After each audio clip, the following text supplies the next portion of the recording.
Definitely need more smoke. You can't see much of it on camera.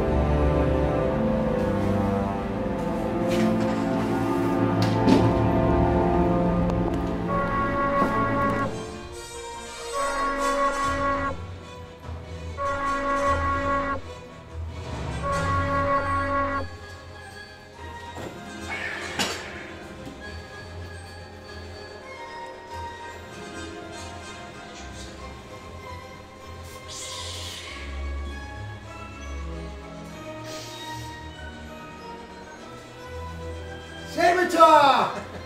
Welcome to Saber Talk 13. What's up? Happy Halloween! It's been a while, but we're back to talk sabers. Too long! So we got a bunch to talk about because we missed a couple movies. We missed a whole bunch of sabers, and we're back, and it's October 22nd. It's 2018. I'm here with Gabe. I'm here with Harris, and we are ready after such a long time of being off, but not being away from sabers. Just been away from Saber Talk. So. What's up, guys? Yeah, I haven't seen you in a while, Harris. It's been too long. Yeah. Too long. I cut my hair. And I got married. Lots going on, a lot going on. Yeah. But it's good to be back. And Ant's still building sabers. Yes. I got one I'm working on for Gabe right now. I was hoping for that to be done by the time tonight came around, but it's still not ready yet. But it's a saber forged saber. It's going to have a blue LED. It's got a crystal focus, and it's just not ready yet. So Gabe's using a loaner. Yep. Kind of like Anakin and Obi-Wan. The world's first saberless modern Jedi. That's my Halloween costume for the day. Yeah. But it's awesome to be back and be able to talk about sabers and everything. And especially for all you guys out there that followed us for these past couple years and these shows that we've been doing. It's pretty cool to be back and be able to share all these experiences with you and just talk sabers as we always do. Yeah, for sure. Good stuff. What do you guys want to talk about? How about let's start at the beginning. The Last Jedi. Oh my God. It's funny because as all this time keeps building from... It's been a year and a half, 2 years from the since Last The Last Jedi Jedi till came now. out. A year and a half? Yeah, all we've been doing is texting each other like we got so much to talk about and we never got to the show. And the thing is, Then we the don't next want to talk movie on the came out. text because then we get here and we're bored here. So we got I to keep think it it's fresh. been like Yeah. almost a year then, right? Did it come out last It's winter? been about a year, yeah, about a year, I guess, last December, right? Yeah. And then we got Solo in between. Or, wait, which happened first? Oh, Solo was in May. Gabe didn't see Solo. No, I haven't seen it. Don't spoil it. I haven't seen it yet. Okay, well, we can talk about We'll talk it about that on bit. the next one. Me and Harris saw Solo. I like Solo. I appreciated it. I gotta say, I didn't jump out right away at the beginning and see it. I just saw it about a week ago. Oh. So it's been out since, when, May? Mm. Give or take, right? Yeah, May last year? May 25th it came out. Okay. This year, yeah.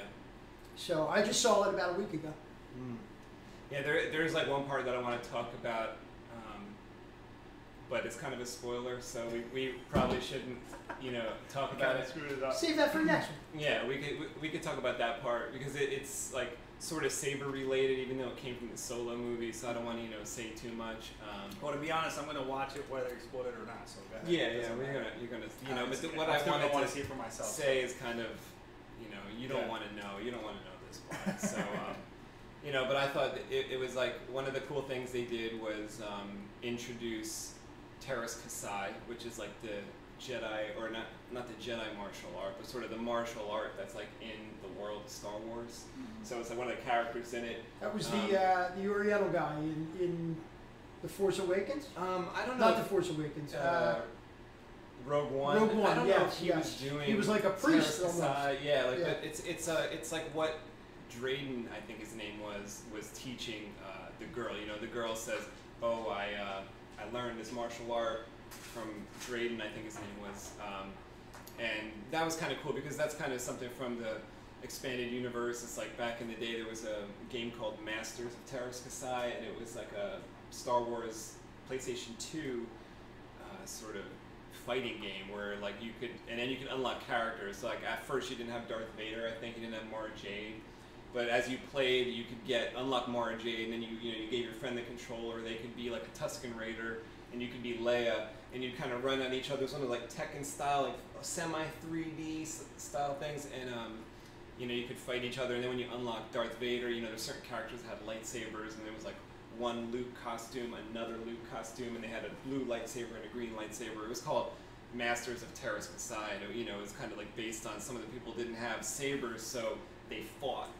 And they could kind of fight against Jedi because they knew the special martial art.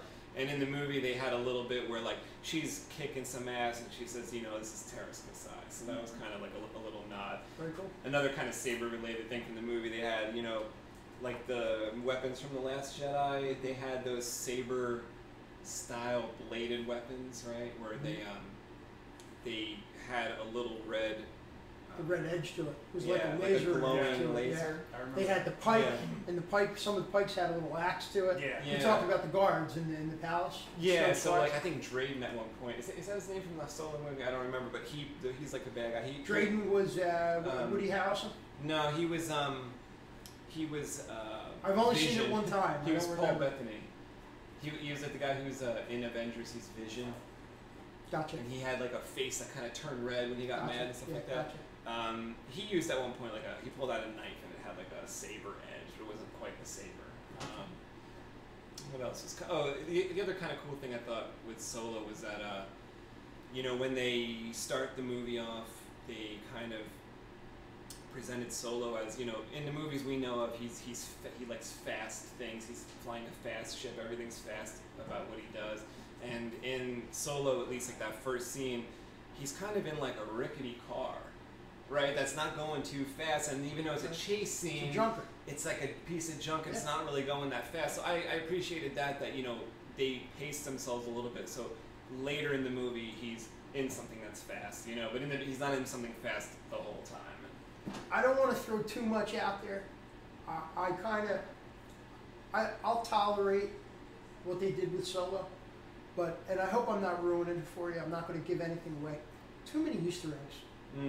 Too many Easter eggs. Everything's an Easter egg. Yeah, like everything's like, we're going to hand you the gun that you use. Correct. And we're going to hand you the, all the clothes that you use. We're going to make something of that. Okay, we explain. I guess, is that what you want out of a Solo movie? You want to know where he got the Falcon. You want to know where he got the gun. You want to know where he got his personality. You know what I mean? Even his name, Yeah. So I don't want to give any more away. I mean, that was kind of. I liked Solo. Yeah. I'll give it a 6.5. Yeah, because it's kind of like. Did you feel like it was kind of unnecessary? From the start, I was kind of thinking. That's kind of how I felt even when I first heard that they were going to make one. Too much. Too much. Just too much. I love Solo. I love the character.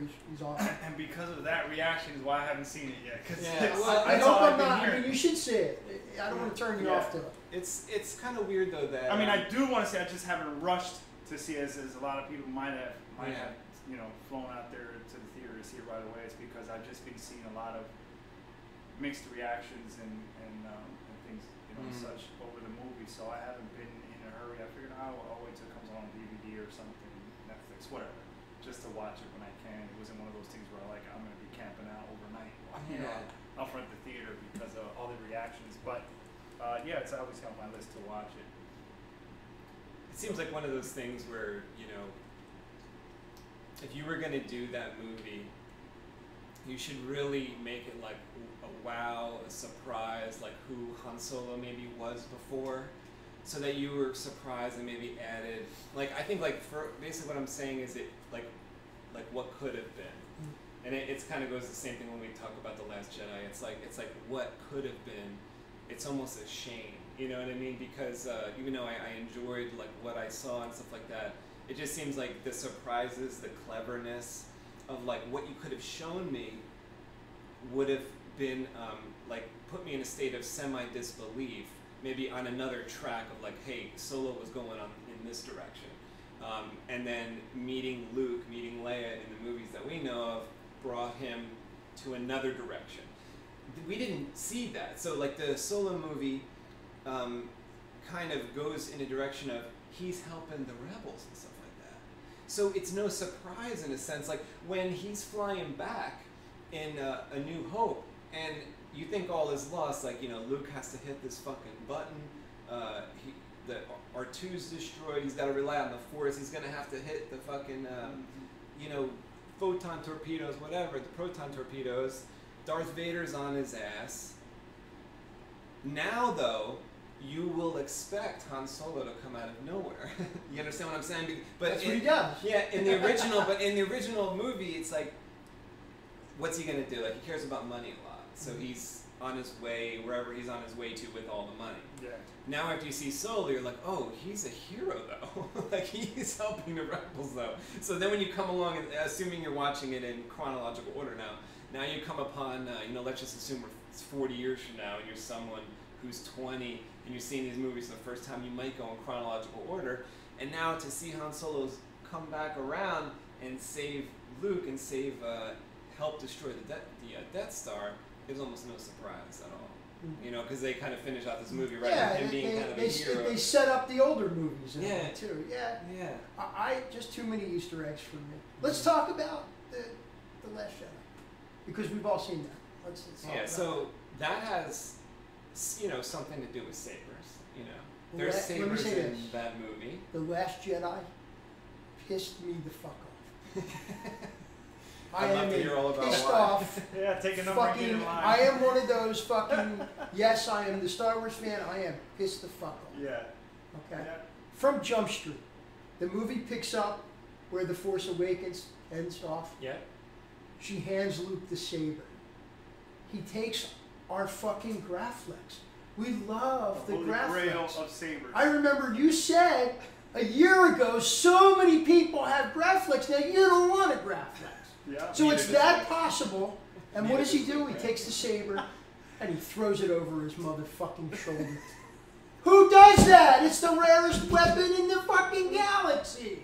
Yeah. That pissed me off. Family heirloom to him personally. Correct. Yeah. If somebody brought to me, my father's gone 20 years now. If somebody brought to me a family heirloom, that's a weapon. Something that rare, a weapon. If my father was a police officer, let's say, and you brought me his service pistol, and he passed away 25 years ago, that's a lifelong keepsake. I'm honored to have that back. Pass that to my kid. Now, over the fucking shoulder. Why? Why? I'll tell you why. And I said this before. Hold on, let me get one with the Force to say what I'm gonna say, because I know a lot of you guys out there are gonna get pissed off. But the way I see it from the outside looking in, I get this vibe that now that Disney took over, their goal is to revamp the entire franchise, including every character. Well, they've pretty much done that. And so that's all that they've been doing. It's just killing so and so off, and they're toying. Right, I say they're toying with. This takes me to my next issue that I really have. They're toying with all the real hardcore fans, because they know everyone's going to get pissed off. They're just, you know. They took it in a direction. He's over here squeezing green milk out of some monster. I didn't need to see that. It's just why? Why did I need to see a fucking dinosaur tit squirt milk all over Luke's green face? Having a blast. They're having a blast, man. They're having a blast with all the real fans. I disagree. I disagree with that. I disagree. That's what I think. They're just revamping. And they know it's going to tick people off, and they're like, whatever, we're going to bring new characters in anyway. It doesn't matter. And you got to understand, you know, this is from way back generations, just, you know, from the 70s, 80s, all that stuff. So they want to introduce new characters to a new demographic, a new generation. You know, now there's new children that, you know, are There's plenty of characters in the universe. So now they're trying to... Why kill the old characters? Well, when I say kill, I don't mean kill like boom, boom, you're dead kill. Yeah. I mean like... Kill just get rid of them all together. Yeah, I mean, like Luke just fucking gave up. He's just like, he's my hero from a kid. Just gave up.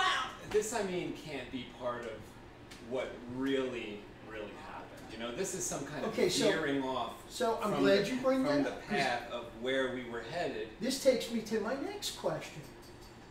I'm 52. What if I don't live to the next one? Well, that's At least the old movies gave you something. That's what really pissed me off to the heart of it.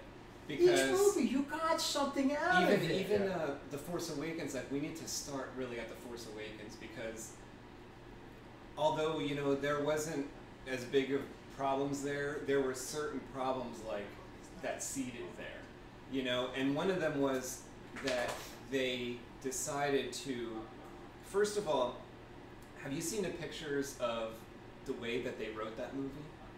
It's like they have a picture of J.J. Abrams and Lawrence Kasdan sitting on like a stoop. It looks like a shop of some sort, like a, you know, a set or a studio lot, and they're sitting on a stoop and they're thinking, you know, they have a pad and they're writing.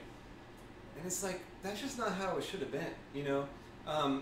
They should have been on a table surrounded by the paraphernalia and the material that's already out there. Characters. And the books in the universe. Yeah, and decide, what are we going to take from this? I do agree with that. What are we, you know, to sit there pompously and think, like the picture shows, like, what are we going to do? What are you doing? What are you doing? You're just trying there to wipe the slate, I guess. Would you say that? They're trying to wipe the slate clean? That's what I think. Okay, they're trying to wipe this slate clean. But why not just make that another movie? Give it a different title. I mean, keep Star Wars what it is. It's to a hero saga. Boy gets girl, boy loses girl, boy gets girl. Right. Like, let's save the galaxy cool. At the end. Like, I think they could take like a story that's like an epic book and just cross certain shit out and call it Star Wars. And as long as a top-selling epic story, right? Like, it'll work. But what they did was like, let's just start from scratch and decide like what we're gonna do. We have these characters though. We have these characters right from 4, 5, and 6. We built them up. Like, look at Luke and all this stuff. And look, we revealed that he has a sister, and that's Leia the whole time. And this just got revealed in the last 10 minutes of the previous movie. So where are we gonna start out this one? Let's just say that Luke is missing. Okay, wait a second. Are we going somewhere with this? Like that Luke is no, just like Luke is missing. We'll take care of it in the next movie. At the end of this one, they'll find him, but that'll just be the last second, you know. We'll take care of it in the next movie. Okay, well, do we have an overarching plot for the next two movies? Oh no, don't worry about that. We'll let the next guy deal with that. So Luke is missing, but wait a second. Didn't people wait 40 years? Now, this is what pissed me off too, because I feel like, what if you're terminal? I mean, not to get negative, but what if you've been waiting, and this has happened in real life, right? So The Force Awakens come out. You want to see Luke Skywalker. You know, so you see him, my hero. You see him at the end though, but you know, let's just go back a little bit too. Like when they're writing this movie, The Force Awakens, they're deciding on what characters to develop and name and stuff like that. They came up with like 3 or 4 characters, which I think is the first problem. You know, they give all the characters like a 3-letter name. So it's like you got Poe, Finn, Rey, Ren, like Ben, like all these 3-letter like. Right. Are we stupid? Why? Are we stupid? Yeah. Like, like you have nothing. You have nothing else. Yeah. You have nothing. They're handing us bullshit. You know, and what I think we should have been handed was like the Matrix. Like we should have been handed the fucking Matrix, like the Matrix of our time. Yeah. Like so when like 1999 came out and the Matrix like blew your mind because you saw like some special effects, you saw some karate happen, people were flying. Like, oh my god, that was a different type of movie. Bullets and yeah, like why didn't they take the opportunity on The Force Awakens to make it? You know, they had the martial artists from the Raid and the Raid 2. And they put out like a press release like a year before the movie came out, and they said, you know, here's some news. We have the martial artists from the Raid. So I went and watched that movie. There's people getting stabbed, doing backflips, splits, Very cool. karate chops. So I expected that. You know, I expected something. Okay, so the Raid martial artists are in here. So that means A, they're actually going to be in the movie, or B, they're behind the scenes coordinating the fights. Okay. So the movie or both, you know, I thought both. Okay, they're going to be in the movie, they're going to maybe be dressed as ninjas, they're going to be like a Sith Lord, and they're going to be doing a backflip, and they're going to be kicking somebody in the head. I was so fucking excited for that, you know? So the movie comes out, they're just fodder for the Rathtars. They don't do any martial arts, nothing, they didn't utilize those people at all. It's waste. They have Mark Hamill, they have Princess Leia, you know, Carrie Fisher, they have Harrison Ford. didn't utilize those people properly either. Didn't even bring Luke in till the last minute, you know.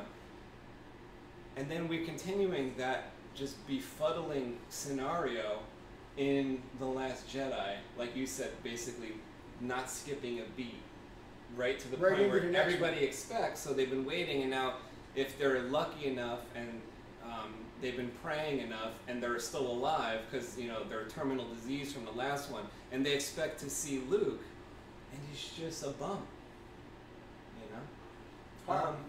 Horrible they would do that to our beloved character. Unbelievable.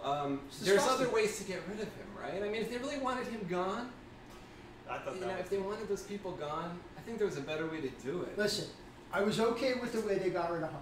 They killed Han off. Kylo needed to go through some kind of a rite of passage of killing your father, I guess. But still, not enough there. Like, I mean, that sends a pretty they messed saw up him message. from afar, though. You remember, like in the scene, he goes, "Oh, there's my son over there. You know, he's got Rey. Oh, I know, he's got Rey. He's carrying her away." It's like, but we didn't see much there, right? We, like, if we had like a tender scene where like maybe Han tried to reach out or like Leia tried to reach out, and then we got that, like, you know, maybe a couple times of reaching out, and then we got the stabbing. There was just nothing there, you know. It almost seemed like when you have a story, I thought you're supposed to come into the story like they say when you're out in like a writing class or a film class. They say come into it at the interesting point. Yeah.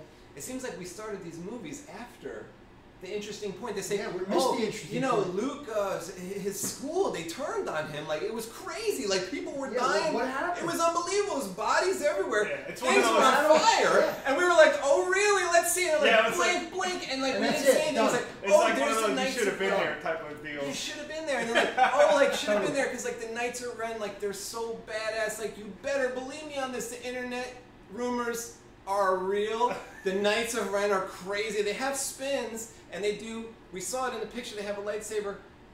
We don't see him. You know, so everything's like, oh, but wait till episode 9 now. You're gonna no. You know what I mean? I'm tired of waiting. Like, You're unless not you giving me nothing. They gotta call episode 9 episode 7.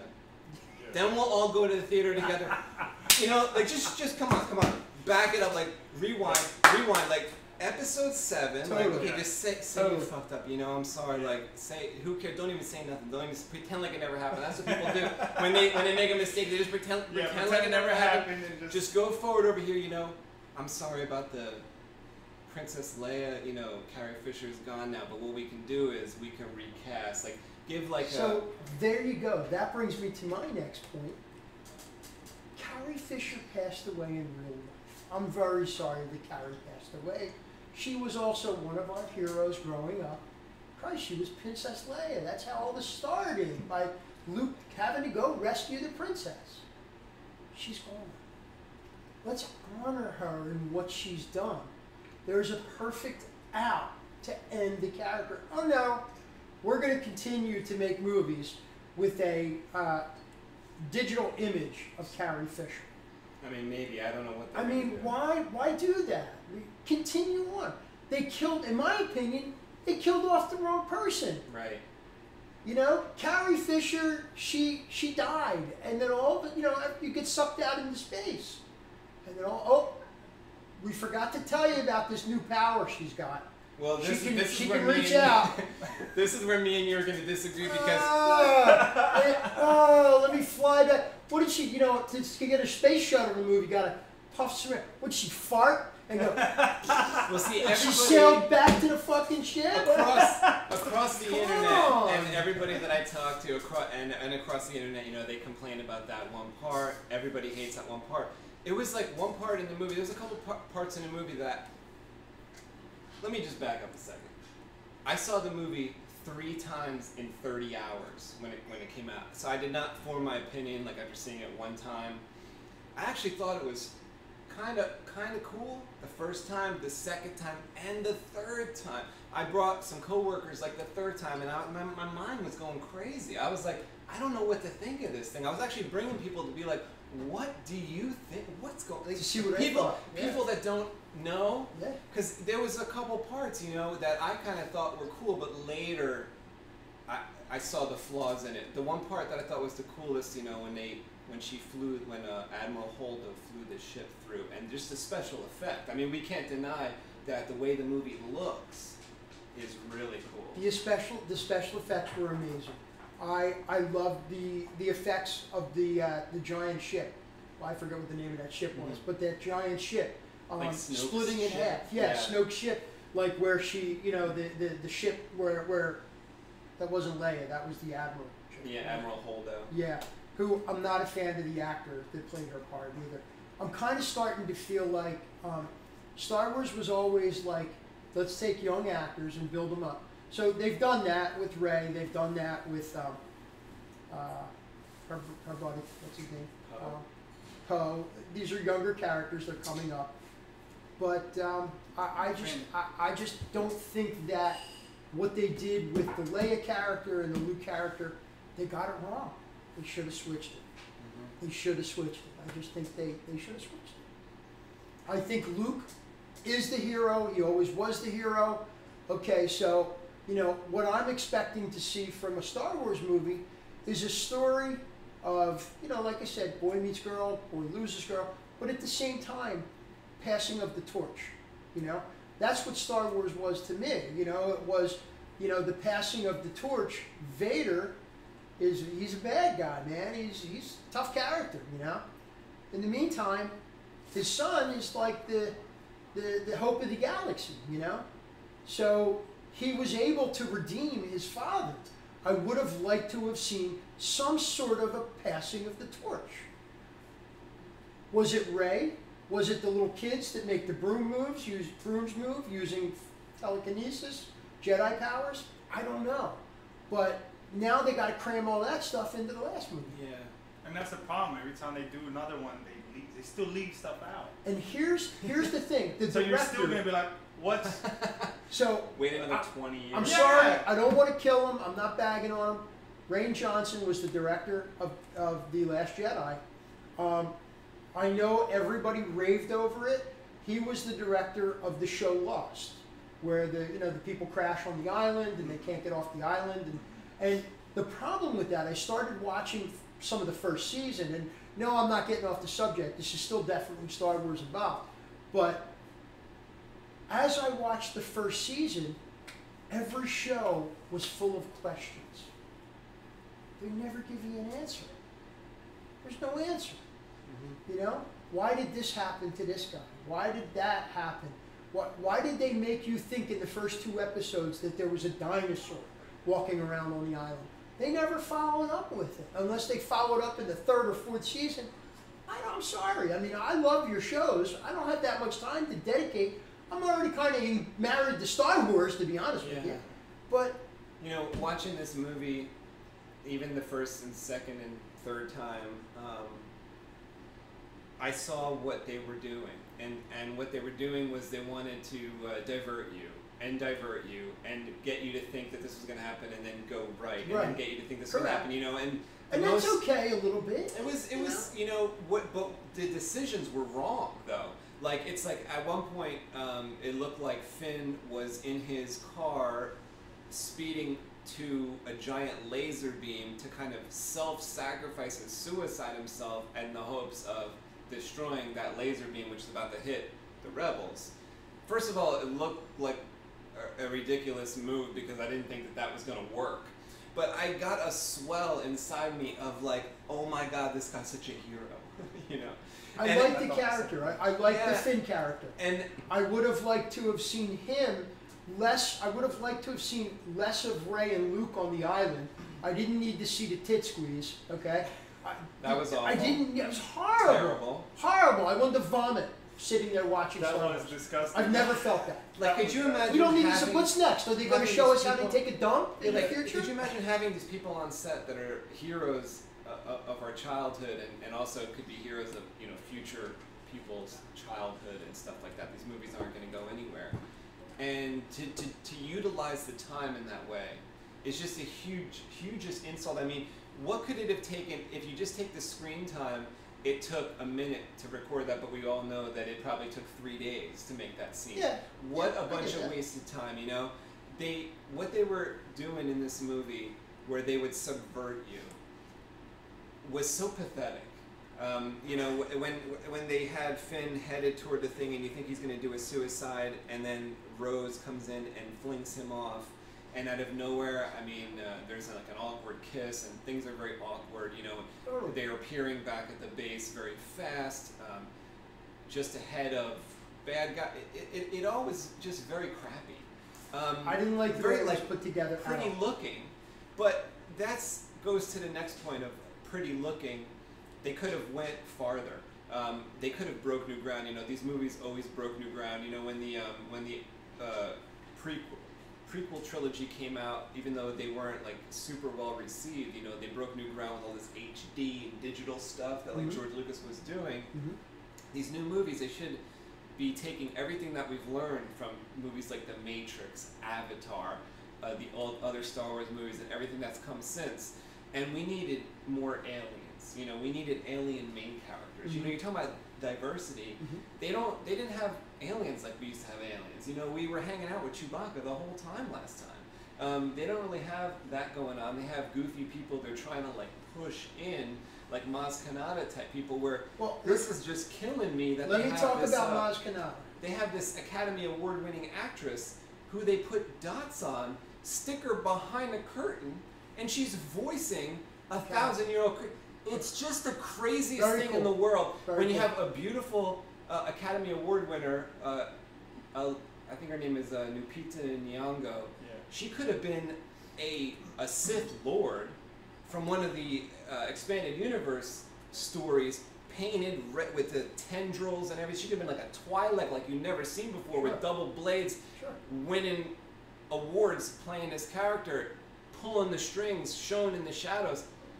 But no, they have her as a CGI old person. Well, let me say this. I like the character of Maz Kanata. I liked where they went in the first movie in this trilogy, movie number 7. I liked where they went. She's the keeper of the Graflex. Now it's calling out to Rey. Okay? So yeah, but that's another... back to the Graflex, they don't even tell you how it got there. How did she? That's a story. No, so they want you to when though? So and all of a sudden it's calling out. Now all of a sudden this lightsaber is calling out to Rey. It wants to be hers. Okay. So in the meantime, in the next movie, they bring her in for like a split second, and she tells them, "Go to this planet and find the man with the plum blossom." Oh God, another plot disaster. They go to the planet, they find the guy, they get arrested, so they never make contact with the person. They get thrown in jail, and they meet Benicio del Toro. I don't even know the name of his character. But what the frick happened there? Crazy. She told you, go to see the man with the plum blossom. Yeah. But no, they're like, oh well, we missed him, so we'll just stick with you. Oh, we just met you in a prison? Okay, sure. Come on with us and try and save the galaxy. Right. When was the last time you were in prison and the guy in prison with you says, I'm going to save the galaxy? And he's got the keys to the prison. He's in jail because he did some bad shit. Yeah. You don't take the guy. guy. A couple suckers. You knew he was going to stick it up their ass is what he did. He stuck it to them. Yeah. Bye-bye. Bye-bye, Maz. Bye-bye. Why did they even need her to tell us that? Yeah. They could have just said, let's go to the Las Vegas planet. It's cool. While we're looking for somebody or a way to, you know, they were trying to get the code breaker. It just comes to mind, though, the way that they even got there. The code breaker. They left an inescapable situation to escape. Yes. Why didn't everyone else do that? Correct. They got out. They're headed this one direction. I'm like, listen, we're effed. They got out. We're effed. Yeah. What do we do? Like, oh, just don't worry. We're going to send the secret people away. We're still effed. It's like, wait, but they just left. Yeah. Can you leave the same way? Why did they put him in the movie? He didn't need to be there. He could have been something though too, like the potential. He could have. The potential, yes. like, can we talk about the but action no, they potential? did nothing. That this could have had the action potential. Like the one scene that has any merit at all is the getting back to lightsabers. Is we're in the throne room and you know, Kylo has his lightsaber. Rey ends up with her lightsaber, and they're in a battle with the Crimson Troopers. Okay. Probably my favorite part of the movie. But what I love the fight scene. It was very Let's cool. just think about for a second what that could have been, though. Like, think back to the fight scene. You know what they could do now with movies, with choreography and stuff like that. Amazing stuff. It just seems a little, you know, for such an epic movie, they know everyone and their mother is going to go see this movie. Mm-hmm. Why not blow your mind? You know, why not bring in some people that are like, you know, in the prequels they had Nick Gillard, who was like a swordsman. He was a martial artist, and he trained Ewan McGregor and Hayden Christensen for like 6 months, whatever it was. If you look at Instagram, you see Daisy Ridley training. She's getting in shape for like a freaking year, 2 years for this role. Why not? And I know she's supposed to be like a non-expert, but like Kylo's supposed to be an expert, and these Crimson Guardians are supposed to be experts. If you watch how they attack and stuff like that, you break it down, it's just not like rewatchable. You know, I would love for it to be something where you're like, whoa, like that was crazy. Like while he's doing this to her, he's in the background, and you know, it wasn't there to where I think it should have been. You know, as far as a modern movie, the best of the best, money no object, hire anybody. They missed They the ball. They didn't have that wow factor. They missed the ball. They pumped it up too fast. They missed the ball. And these people have powers too. We're talking about they can jump high, they can do a flip, and we didn't really see much of that. No. They're basically grounded. No. They're doing a couple moves. One person waits while she takes care, and then he moves in. It's okay. And then maybe the coolest thing happened was, you know, someone ate it through the eyeball with the saber that was thrown. That was kind of the It's coolest thing okay happened there. because Jedi can now fly in space. That was the part, you know. Jedi can fly in space. I don't know if it was the fact that we knew Carrie Fisher was dead at that point when we saw the movie. Which made it more like sentimental, I guess. Yeah, it almost brought a tear to my eye though, and I'll tell you why. Not because I thought it was like super cool that she was, you know, flying. Everyone hated that. But what I wanted to see since the Return of the Jedi, when Luke promised her, he said, "You'll be able to do the same shit I can do." Right. And he said, "If I don't come back, you're the only one that." She's like, "What are you talking about?" He's like, "Because you can do this too." Right. All right. When were we ever going to get there? Was that a joke to everybody but me? Did anybody that made these new movies actually go back and watch the old movies. other movies just to dissect it a little bit, to say, let me just focus in, because I'm making this now. I'm getting paid, you know, hundreds of thousands of dollars to make this movie, millions of dollars maybe. Let me just go back and rewatch. Like, let me do 1/100th of what SpaceWindu does on a normal fucking Saturday, which is rewatch the movies. They didn't even want to do that. No, I feel You like know, they just lost to go it. back and say, "Oh, Luke made a promise to her. I feel She's like got the they missed the Jedi boat. power too." You know, so when she pulled herself in or flew a little bit, the reason why I got so heartfelt about that is because finally, as goofy as it was, they were showing that she was Vader's daughter. Mm-hmm. She's Vader's daughter. Mm-hmm. She's Vader's daughter, dude. They never showed this. Yeah. They never showed this, and now there's no opportunity They left. didn't touch on it at all. You know? That's what I'm saying. That's a I feel disappointment. like Disney's just playing with all the real diehard fans. And I'm sure that there's a couple of diehard fans out there that might have appreciated it, might have liked it, whatever. I think it went to shit. And I'm saying it straight up because I feel that they just want to reach a new demographic. They want to revamp everything. They're like, screw the past. I don't even want to be influenced by the past. Let's just make up shit and do That's all okay, whole new. that's okay.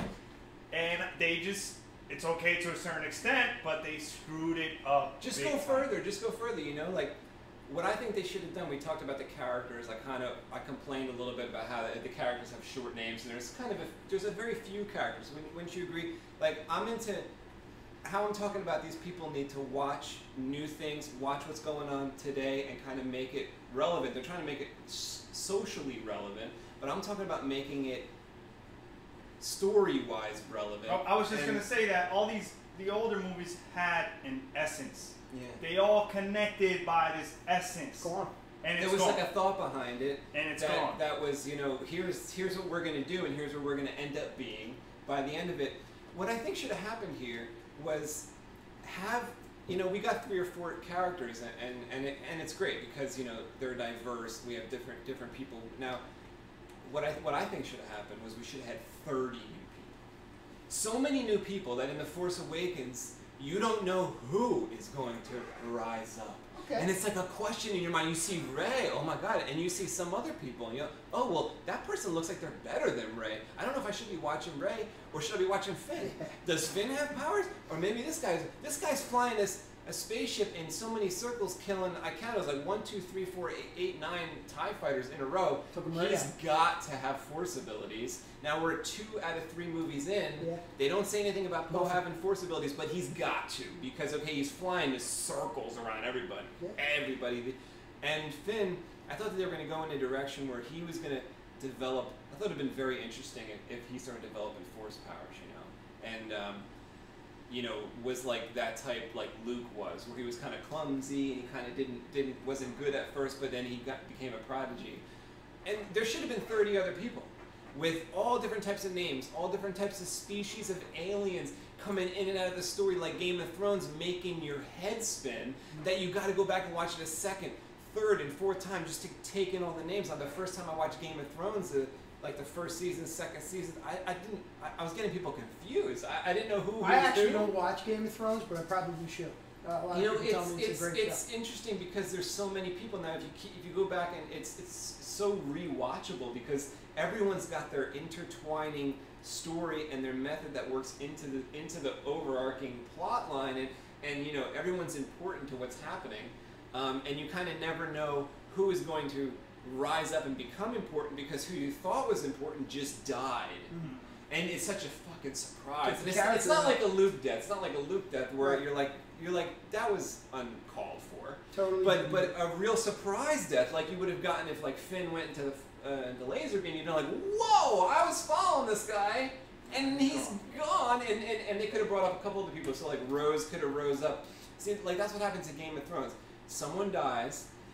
And then you think it's like a main character, and then other characters you thought were like sideline characters rise up partly because that other person's dead or whatever. But it's like you have this thing in Game of Thrones called the Wall, and it's like where you have to kind of have people guarding the wall because these zombie bad guys will come through the wall if you're not guarding it.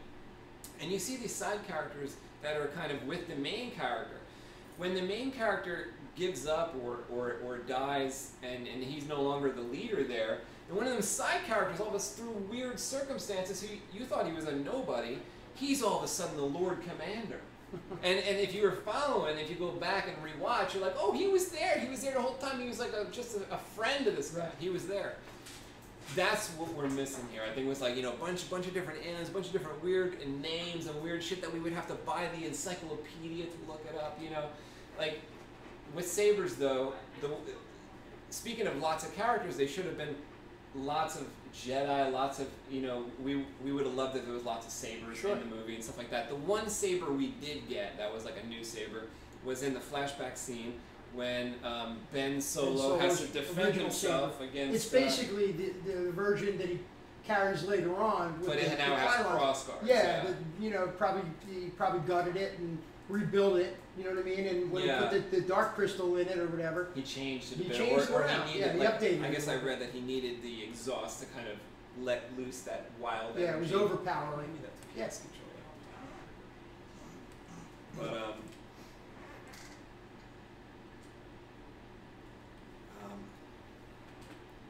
it's just... It got a bit out of control. You know, we had very few sabers being tossed over the shoulder. Yeah, and then they broke the Graflex in half, which, I mean, I'm sure she's going to fix it or something like that. But another disappointment, when you got a close look, did anyone look closely at the Graflex? I did actually. I do often pause. After it broke, you mean? Yeah, it was not intricate inside. No, it was more crystal than anything else.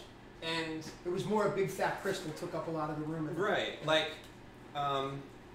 it looked like it was a cylindrical interior with hardly anything going on besides like a big fat crystal kind of in there. This is a Yoda Graflex. This is from FX-Sabers. It's almost like, I just wonder why they didn't, you know, kind of use every opportunity. If it looked like this inside, you know, on screen, that would have been cool. Beautiful. It could have they maybe slopped had, it together. Yeah, you know, they schlubbed it together. The one cool thing was that's a beautiful saber. That is a Yoda saber. Yeah, this is a brand new Yoda Graflex. He made that for me with. Oh, he made it for you. Prototype. It's a metal chassis instead of his plastic one. Right. It's a prototype design chassis. It's beautiful. 2 batteries, 3.7. Yeah. It's got a. How do you fire it up? Actually, use a switch? I'm not sure. I maybe out of juice. Yeah. Which I meant to charge it up before we started. That's how you start it. Yeah. And I think I'm out of power here. Where's the charge port on? Oh, you got to take the batteries out. Yeah, this is you could actually. Gotcha. Oh no, you know what? Maybe I switched it off. I hope I switched it off because I didn't turn it on. So Yoda is still making sabers, huh? Oh yeah. I really feel that this exactly what's happening now is the whole purpose of the takeover from Disney, just to have people like us talk about it or like freak argue out. about it. Well, I mean, look, from what I understand, they cracked down on a bunch of people making sabers. You know? Really? Well, I heard that about 2 years ago. I want to say. Oh, okay. I have power. Yeah, I want to see that crystal blue. I've never seen one of these in person. Oh, really? Let alone the prototype one. I had only seen an older one before he sent me this. So this is the first Yoda Graflex with the Plector Pixel that I installed. Amazing. So it's got the custom Saber Shop connector in there. So that's a pixel blade. Yeah. I got a little pixel, if you want to see it, just with like a little blade plug to play awesome. around.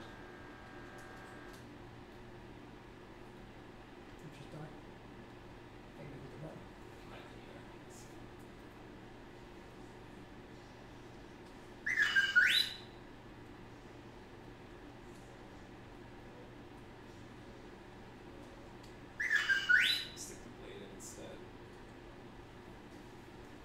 The crystal's lit up on that thing. Crazy, Amazing. right? Yeah. Amazing. What cards are on it? This is the Prism. Prism 5.1, I think. It's wired for the Neopixel. So this one, it just has some like different blues Very nice. that tuned up.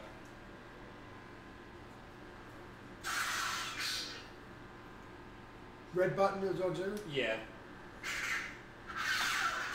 That one has kind of a weird flash on flash. Yeah. So if you switch, you can make it do anything you want, kind of.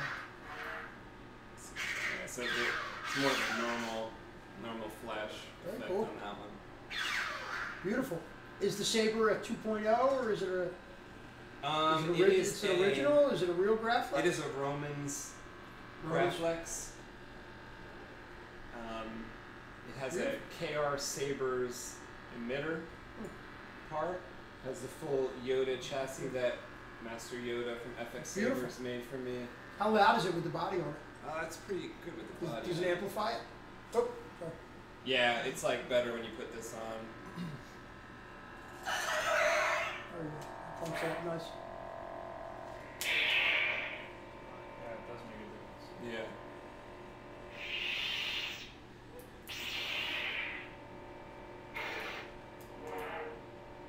Some of the blues I like better than others. Like on the Prism and on any of these like Neopixel style things, just like the RGB, you know, you can just like, this has the rice, so you plug in the rice into your computer, and then you can just kind of tune, like, you know, normally like on the Saber that Gabe's playing with here, when you hit both buttons, you will see it cycle through like the default Plector Pixel colors.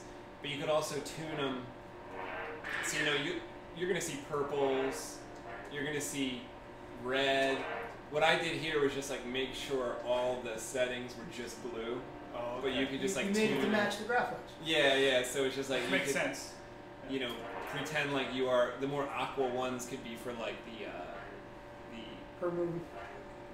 A New Hope, and this one's like a little more purpley in there, but just all different shades of blue. How many pixel strips are in there? This is 2. 2. This is 2 of the skinny strips in here. So that doesn't require any cutting along the strip. It's just perfectly sized. You could fit them in your, whether it be custom Saber Shop foam or like Makoto foam. Like I like using Makoto foam, the Makoto foam, or if you're building a 7/8 in Neopixel, I like using. Sometimes the MR foam has a nice shape in there to hold the strips. It already is kind of formed in that shape. Or if you're using they got to be getting to be hard to come by now. Yeah, sometimes people still, like if you're on, you could sometimes find them on eBay. Like once in a while I'll go on eBay and I'll just be like, well, let me see if any foams are available. And sometimes you type in like MR foam, Lightsaber foam. Sometimes people are selling, because they'll remove, like when they do their conversions, they will have the foam. And sometimes, I've had good luck and bad luck. Sometimes I'll order the foam and it kind of comes, they put it in a package and it's unusable. Or sometimes I order the foam and someone will throw in, I'll just send you, I had a couple other foams. And sometimes... So once it's creased, it's done. You see the crease. That's only happened maybe once or twice. But I like the way if you send foam and it comes straight, and when I order foam from Makoto... You send him a note? Well, Makoto knows how to when I buy through Makoto, what I do is I will ask for the blades as well. So even though I'm going to use a custom Saber Shop blade in my build, he puts the blade he'll put the foam in one of his blades and ship it to me. So that nothing can happen there. Because if you see like any hole or any kind of kink in that foam, sometimes will be visible in the final blade. But if you're using the like the trans white blade, which is here, that provides a little more diffusion. The one like Gabe is playing with is a clear blade, but I have the custom Saber Shop nylon diffuser in there. So all those products, if you click on Neopixel, you will see some of the Neopixel products in the custom Saber Shop. Or if you click on blade supplies, and then there's a tab for Neopixel, you'll see that stuff. And I think the foam stuff is under there. It's under blade supplies. So. Yeah, TCSS is selling it too, I believe. Yeah, like I think the new custom Saber Shop foam is actually better than the one from a few months ago.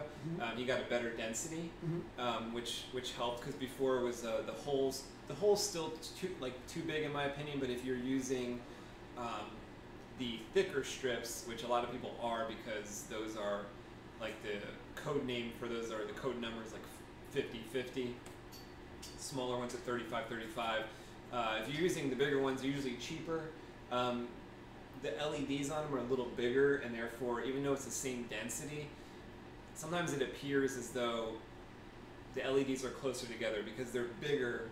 LED is the same density, which means there's less space. It's 2 strips, and they're sticky, and they stick back to back. Sometimes they come sticky with a sticky strip. It just depends where you get them from. A lot of times I'll get it from Adafruit, which is like they charge a little more, but it's like I feel like assured that these are going to be the good ones. A lot of times you're ordering, you think they're the same ones you ordered last time, but it's like a different seller, or they're coming from a different place, and they come differently and they come weird. And sometimes when sometimes you have trouble with them, even though it's all supposed to be the same model number, but you'd be surprised. Sometimes they come with the sticky part on the back. Sometimes they come wrapped in plastic. You choose the waterproof option. It just kind of all depends on where you're getting it from, what Amazon seller or which online store. I actually have not gotten my hands wet yet with the pixel stuff, like the pixel stuff. Well, me and you eventually are going to do like a little run of like 5 or 6 Yeah, we talked Sabers. about it.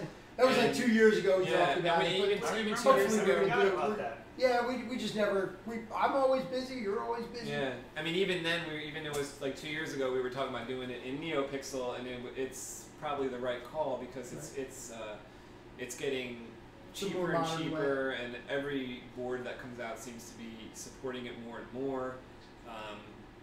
The blades are very lightweight, and you have that up and down effect, which is just It's nice. it's kind of unbeatable, you know, if you're looking for that movie effect. You know. Let me see your saber that you built. I haven't even seen that one yet. So this one is made by Darth Chasm, my friend Mike on the FX-Saber Forums. This Heavy. is yeah, he Very heavy. made it for me with a utilizing an original emitter design that he had Tim at the Custom Saber Shop make out of copper. So as far as I know, is the first copper emitter that the Custom Saber Shop Oh, made. very cool. And now Mike is doing more sabers with copper emitters, I think, but this was like the first one. Very nice. These little LEDs here, to me, they're too bright. So as you can see, I put a little piece of aluminum tape on it so that Okay. they're like kind of in your face bright. And this saber is called the Jedi Assassin. So it's supposed to be a stealthy type of saber. So you can still see the little lights through there, but they're not really. Yeah, very dim. Sometimes, yeah, like, you know, and I was like, I mean, if I wanted them to glow again, I could take the tape off. But, Very nice and loud too. yeah, it's got the 2-watt bass speaker, it's got CFLS, so it's got my favorite card in it, it's the string blades. Mike gave me a lot of custom features. I mean, he basically made every part of this saber custom, including the pommel inserts, including the belt clip. That's awesome. Very Yeah. nice. It's a beautiful saber. What's kind the of bottom? modeled Is it after- that your rice port? That's the rice Yeah, connector. very cool. And he kind of modeled it after, it's like a cross between like a Koran horn, like a Kyle Katarn from the video games, and then just Very cool. some custom design that he came up with, and he showed me a couple designs, and then, you know, I thought that went along with, you know, since it's Halloween coming up and we're all wearing our costumes, that goes along with the costume I kind of picked out, which is all black. Like your costume's all black, and you know, like I told you before, that kind of reminds me of Luke, when like Luke walks in Return of the Jedi and he's wearing all black. Even though, you know, you're like, oh, he's a good guy, but Well, it's kind of like I think he might be like embracing his rite of passage from his father, like I said. yeah, So you know, his father wore all black, so he's wearing all black. yeah. I've seen a couple comic books, a couple storylines where they have like Vader where he comes back, and when he comes back, he's like he'll be like in a white same suit but all white. I don't know. You if mean you've like a ever seen it. Vader suit? That's Like a white, Vader or suit, a he Jedi like- suit. That's white. Like a what if story. If Vader didn't die, and then Oh. like he decides to go to the light side, and he's you know he's pushing the light side, and he's you know he's protecting the galaxy with his son now. You know, Oh, okay. you know, and That's he's cool. instead of a black suit, he's got a white suit. Mm-hmm. Yeah, kind of cool. Yeah. Kind of cool. I built this over the past. You know, it's actually been about a year now. This is an '89 Sabers SpaceWindu. Very nice kit. It's That a is kit. It nice. went together very easily. It's chrome. It's I believe it is chrome. That's beautiful. I don't take it. It's more of a shelf queen. I don't take it out a lot. Of course, Well, I had love the way the bring it here. rubber grips felt when you let me. Yeah, the handle it rubber before. feels nice That's on the grips. Thick rubber grips. Some people complain that the grips were a little high. Oh no, I think kind of they're like them cool. like Yeah, that. I like that. That's how it looked in the movie. Yeah, it's very durable. I added the chassis that was designed to go along with it. She die on me? Yeah, there she goes. Booting up. So and I'm running on this. We let Andy get some pictures. I'm running. That's a Prism 5.4, I think. And the chassis, you know, I forget who made it. I think it was, might have been Cal from Okay. KR Sabers. That's available on like the shapeways With things chassis. when you order. Yeah, it was the Shapeways. I like the way I did the, cover that so it doesn't, there's all my wires passing Very through from the neatly switches. It's running a Prism 5.4, and it's running a royal blue deep red and green tri-LED, so we can, and it's cusses a lot. And this one sounds better with the bottom on too. Yeah, definitely get more volume from like the echo chamber at the back end of the Saber. What's like the difficulty level you think of installing this? Like out of 1 to 10, I'd say it's an 8. You know, you got to really know what you're doing. You can't. There's no room for bird nests wires in there. You know, you're running a wire. You're going to make that wire as short as possible to go from your LED to the board. Your wires from the switches go directly to the LED. And this is running one of Shamin's sound fonts. It's the SpaceWindu motherfucker. And then right after this recording, we are going to show how to make the blade. Yeah, we're going to do a blade for this. This is a 7/8. This Saber takes a 7/8 blade. And I just got lazy. I brought my blade supplies here. I figured we'd do it and show how to put a blade together real quick. So then this is not a pixel blade. It's just a standard LED blade. But, you know, once you get the blade on it, you can really see the colors. And then also, I love that. Let's see if we can switch fonts. There's I believe the original SpaceWindu font.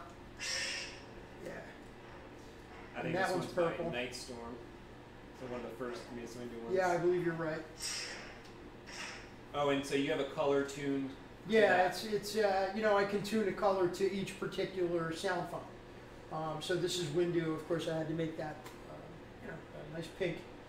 And then it's got like a yellowish white kind of flash now on the pink. What kind of LEDs in here? It's a tri-cree, deep red, royal blue, and just a standard green. So you know, you can make any color. It's going to red, blue. I haven't actually fine-tuned any of the colors. I was perfectly happy. We're getting into some of the greenish blue, the greenish mint. I think they all, yeah. I mean, I don't see with the blade in, but they all look great right here. Yeah, it looks really nice with the blade in. Let's build a blade in a little bit. We'll pop it in there. So that's my latest Saber. Something I've been working on to show you guys. This is actually MHS parts mostly. MHS V2 parts. You can definitely see the difference between the size of the hilts, what they're based upon. This is an MHS V1. This is an MHS V2. It's a little tall because it's got the shroud work on it. It's just in the planning stage now. This is going to be like the Kanan. Like a Kanan, heavy Kanan inspired, but with my own attributes. I'm going to put some grips on the back of it. Going to see if I can find somebody to get me a nice box for that. Maybe I'll talk to you when I'm ready. What do you mean a box? Like a a box, not a box, like a control box to put the switches in. I'd like the switches like up here, like it was on Kanan Saber. Not exact, but it's in the beginnings, and we'll get there. That's awesome. Yeah. I kind of like the idea of the Kanan Saber, how it comes apart in the middle. Yeah. Well, I mean, you know, you basically could do that with this. It just unscrews, but then you're gonna lose your. There's your LED holder in there. So, yeah, I guess you could do that. You know what? There's carry one here, and then. I think that there's a way to do that now with the where's this? So with the blade plug stuff. The Pixel. With the Pixel connector, there's different ones available on the market. This one here is from the Custom Saber shop. So this is on one side, you know, it's the contact pad, and on the other side is the connections for 1, 2, 3, basically. So what I was thinking for, like, let's say we were to do, like, we were going to do a Kanan Saber at one point, or a Saber at one point that could disconnect like Kanan Saber does. You could use something like that theoretically, yeah. Like have this in there, and the other side, which is the so when you click it in, it makes contact. Right, so there'd be like the other side has springs to it, if I remember correctly. Yeah, and once you connected that or screwed it in, and like you said, it made contact, now we're able to run our 3-pin. Like it wouldn't work so much for that because you're going to do I think it's 6 connections for that type of LED, but for Pixel only 3. I actually haven't made up my mind yet. I might, when this is ready, I might, maybe I'll make this my first Pixel. I don't know. Yeah. Yeah, we'll see. See, I've been, like I said, you guys know I play in a band. I've been busy with my band a lot lately. So that's where most of my time has been going right now. I bought a couple new drum sets. So, shh, don't tell my wife. You were on the radio. Yeah, a very cool opportunity. I have a good friend of mine, Mr. Rob Templeton, who I played in a band with for about 5 years. The band was called Stardust Sun. Very well-known musician, original musician in the Philadelphia area. And he works for 93.3 WMMR in Philadelphia. He also has a little side gig through MMR and through the Preston and Steve Show. It's sponsored by Steve Morrison of the Preston and Steve Show. They do a little podcast. It's all not video, it's all voice. And it's sponsored through MMR. You can get it on their website. I believe they do one every other week. We're a little behind now. They have about 40 episodes. I think we're on 13. There it is. Lucky number 13. But Rob invited me in to do a podcast, and we talked about building lightsabers. I basically told them my story and how some of this stuff works. It was hard. We only got an hour, man. I mean, we run until we're done. You know, but these guys, they're on a strict regimen. So it was nice. It was very nice. It was Rob Templeton. Craig Leonis is the host of the show. I was the guest. I brought some sabers on. I showed them how they worked. It was very cool. They put the podcast out. You can go back. I think I was episode 36 or 37. I think they're up to like 40, Maybe 42 now. Give me the link again. We can put a link to it. Yeah, if you want to do that. And I have to say, I did, I was a little nervous because this was my first time in a big production studio and a professional, major market radio station. It was cool. I had the big mic hanging. I had the headphones on, Until now, I mean, look at this set. No, this is amazing. I mean, look at this thing. This is unbelievable. Our new set. I walked in here tonight and I was like, holy shit. Holy shit. You guys can't even see. Before the night's done, we should give them a little tour. You should see what's going on the other side of the camera over there. Yeah, I made a video you can actually probably see on my channel, like a couple of videos back of just like a little walkthrough. I literally feel like I walked into the what do you call it, the shop area of the Millennium Falcon or the Jupiter 2. I'm in it, man. It's cool as shit. I'm in it. I love it, man. Looks great. Awesome. And so that was your first time in a big production studio like that? Yeah, that was my first time doing something like that. I was a little nervous. I think I might have misquoted a movie or something like that at one point. I think I heard that when you corrected don't quote me on everything. I'm an idiot. I'm old. I forget something. You know what? But once you get in your element, you start talking. I do. It just flows out. My wife calls that diarrhea of the mouth. Yeah. I call it giving an ear beating, which is like what I did to you guys with The Last Jedi, and there might be more to come. I don't mind. I mean, I love talking about this kind of stuff. That's what we do here, Yeah. I mean, I'm so surprised that, when you told me you're on the radio talking Saber. Like, I thought when you were saying you're on the, you gotta listen to me, I'm on the radio. I wasn't actually on the radio. I did the podcast through the radio. It was through the radio stations. Yeah. We did it in their studio. They have numerous studios down in Philadelphia. I think the station's in like Bala Cynwyd area. Very cool, man. It was cool. I mean, I got there late at night. There was a DJ on the air. I think it was Jackie Bam Bam. Cool DJ, Jackie Bam Bam. Throw a name shout out. But Rob Templeton, thank you so much for having me on. And we'll get a link. Because I almost thought, you come in there with this stuff, you get almost roasted or something. But they were really into it. No, they were very much into it. We talked a lot. We talked a lot about The Last Jedi. Craig, I believe he liked it a little more than I did. Good guys. We had a lot of fun, man. And they actually said that they want to have me back. So I'll be, maybe sometime next year we'll get another one together. And those guys, it's called Comic Book Gurus. It's through 93.3 WMMR. Philadelphia's webpage. 93.3 is a major radio station in Philly market. And if you go to their website, it's on their first page, Comic Book Gurus. You can click on it, and I believe it gives you a drop-down list of all the episodes.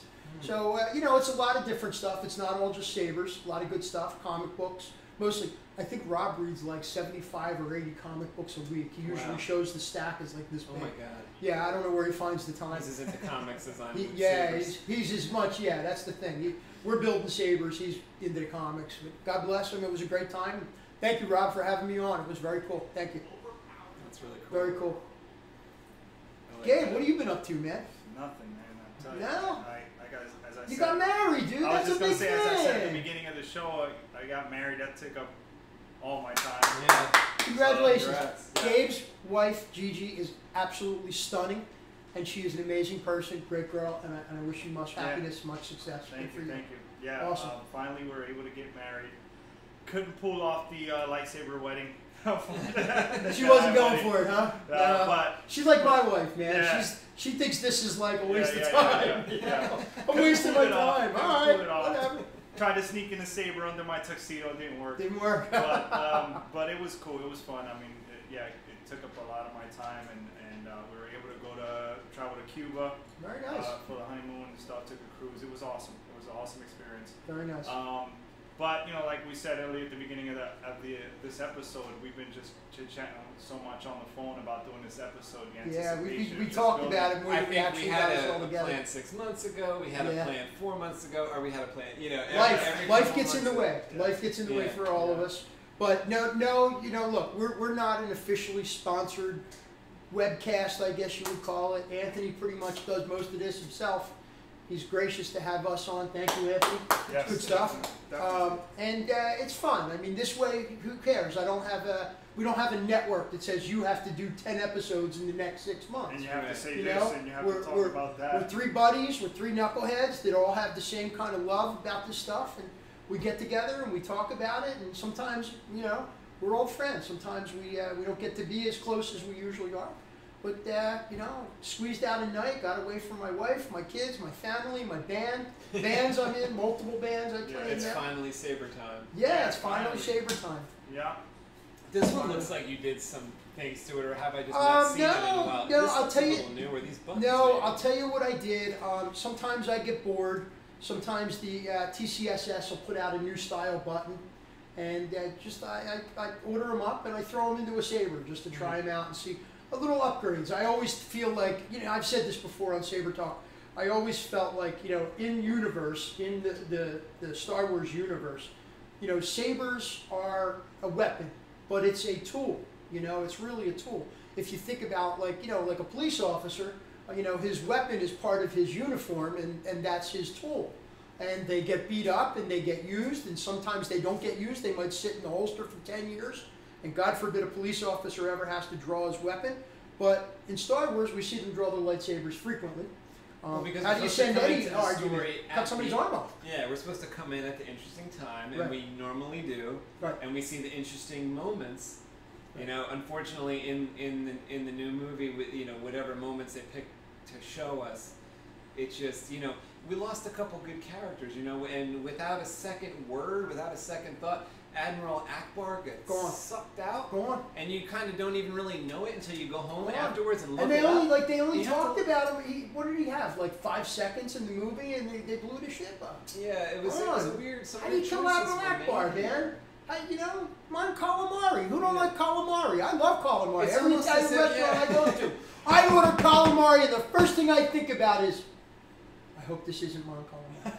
He just shouldn't have even been there. I mean, if they're going to do that to him, he should have been. He's off somewhere else. They're making he's it- long gone. They're or making it whatever. like this is all that's left. Yeah, they There's, said, less than 100 people. It was the like Rebels. one of the stupidest things I could have witnessed when they said, okay, we've got 400 people left. They're all rebels. We've got 400 people. They're all with us.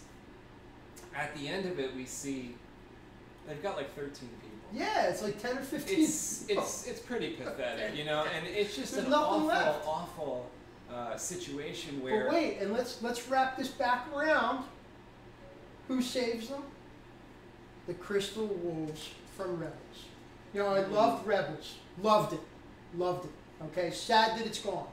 I do know there is a newer show out now. I haven't had a chance to see it yet. New cartoon.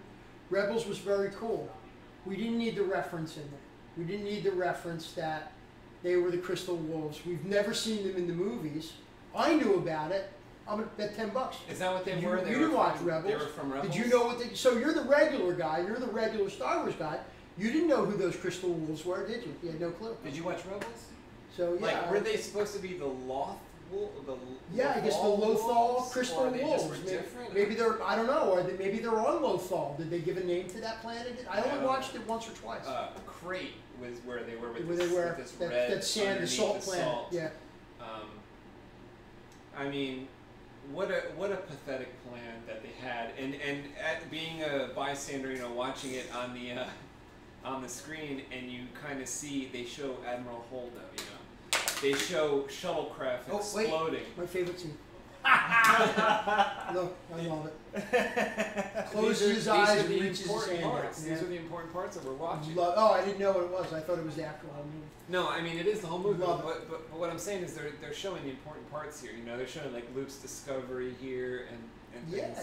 Yeah. We didn't in this new movie. We didn't see why Luke was the way he was. That was the problem. You know, we just came into it after seeing that he was the hero, the ultimate hero, and it made a huge sacrifice. And he comes to us now with all the missing years, and we have no idea why he's bummed. And since the character's gone now, unless he shows up as a Force Ghost to explain his attitude. Yeah, I mean, He had a it'd bad be nice. attitude. It would be nice. Yeah, it would be nice to see a Force Ghost or two. You know, yes, we got a little bit of Yoda, which really just like I don't know. Yoda That was goofy. Yeah, it was totally goofy. Like, you know, all right. So Yoda is his mentor, and he's seen Obi-Wan, and he's seen Yoda. You know, and he's seen Kenobi. You know, but What happened to the seriousness that we were supposed to have as a Jedi? And this guy comes in and he's just goofing around. I just thought that it was got very serious in Return of the Jedi. You know, it was a very tender moment. Yoda passes away, he disappears. Now he's coming in cracking jokes like Luke didn't do what he was supposed to do. Like, does anyone calling him out on this? Like, No. even the people. well, who are supposed she to did. be Ray did omniscient. take the books. He burned the tree down. Where, you know, I guess that was the first Jedi temple. But you see the scene where she has the books. You know. Right. So, I mean, you know, okay, so I'm not an idiot. I've seen Star Wars before. So, okay, so she's setting up the plot for the new Jedi. The Jedi are dead, you know, the last Jedi. Now the next one, I don't know, did they come up with a name yet? I don't think For so. it now? So what's it going to be? The new Jedi? Okay, great. Wouldn't that be funny if it was the new Jedi? Well, they Kinda they too have easy. that It's too series easy. of books. So don't be the New surprised if Jedi that's Order. what they do. I mean, come on, man. That's all you see. They burn down the tree with all the scrolls and the writings and all that, killing off and get rid of all our heroes one by one, and they're just rewriting stupid crap. It seems like they're making it up as they go. They're not really putting any Right. thought and idea into the, How about like, open again, the the books? essence, the plots of it. They're not doing any real research as they should. They don't care about doing that though. That's what I feel. It's not important to them. They're like, we're just gonna start fresh and screw whatever the heck happened in the past. It doesn't matter because we got a whole new idea. I think that's fine if the idea is stellar. If the idea is stellar, you know. But it's not, because you can't do that without going back to the originals, man. Like you're saying, doing the research and Well, looking also, at the details. now I don't know if you guys I never really saw like a Broadway play before like a year ago. I went to see Wicked. I don't know if I told you guys about I've this. heard it's amazing. Let me tell you something. This was what Star Wars needed. If anyone gets a chance to see Wicked, okay. Now this has just elements to it. The sort of the heart behind it, the cleverness there is that they took characters that we all know. Now everyone's seen The Wizard of Oz. Of course. You know, everyone's parents showed them The Wizard of Oz, and my mom was a fan of Wizard of Oz. So when I was young, I saw Wizard of Oz. We had the videotape. We had the DVD later on. And Wizard of Oz was like another movie like we talked about before that busted through. I mean, in 1939, The Wizard of Oz came out in color with amazing special effects, and no one's ever seen anything like this before. I mean, the actress in it, you know, the witch, she got burned by fire. They were going for gusto. They were going for smoke. They were going for smoke. Rising out of the floor. And you know, and they actually, this chick actually got burned. You got smoke coming. Where I'm going with this is that in Wicked, what they did was they took these characters like Dorothy, the good witch, Glinda. They took the evil witch, right? And they turned them on their head. So like they tried to do, or like they thought that they were doing here with Luke, to come in and say, hey, listen guys, Luke gave, forget everything you know about Luke. And he's a bum now, he doesn't care about the Jedi, he quit, In Wicked, what they did was they took everything you knew about the characters and they cleverly showed you how they were different. So by the time you're done watching Wicked, you start to think, wait, Glinda, the good witch, is actually awful. She's a bad witch. The green evil witch is actually, she has a reason to be mad. And then you see Dorothy as like a jerk. You start to see, and it was very cleverly done where it was like, it messed with your mind. It was what they tried to do, what he thought he was doing by Rian Johnson thought he was being so clever in Last Jedi, but he didn't watch Wicked. He didn't rewatch the original trilogy. He wasn't as clever as he thought. If he was, he would have shown us Luke in a different light. That we would have had reasons. We would have had reasons. He could have shown the different characters in a different light. It would have been so clever that everyone would have walked out of the theater clapping and perplexed and being like, wow, I can't believe that I'm convinced of this now, None of that occurred. Nope. He just force projected himself somewhere else and then dropped on the fucking rock and died. Done. Oh, here I am. I'm not there. Done. Oh my God. But in the meantime, he's able to kind of hand his sister, some dice to the Falcon, which is like another nod that they're doing throwback for, I guess, because for we Han saw the Solo dice once. movie, or we saw the dice in the movie, in the original, hanging, and of course they have to explain where the dice came from, and too much, man, too much. Yeah. Too much. Okay, we know he's had the dice forever. We didn't need to do a whole explanation. It got a little strange. Pathetic as far as I'm concerned. Yeah. And then, the fact that this huge company did not catch this scenario happening, that was kind of going wrong. Do you think they didn't listen to the fans? Do you think that's what happened? Well, I think listening to the fans is like kind of where everybody can go wrong. I think that's the wrong thing to do. I think the fans don't know what they want. And let me just give you an example. In 1991, if they asked you, Harris, what do you want the most, Gabe? What do you want the most? You'd be like, oh, I don't know. I want a sports car. I want a radio. That you would have never said the internet. You had to. I didn't know it was available. You didn't know it was available, right? That's what you had to be given. What we ask for isn't what we should be given, because that's 10 steps behind. That's 10 years ago.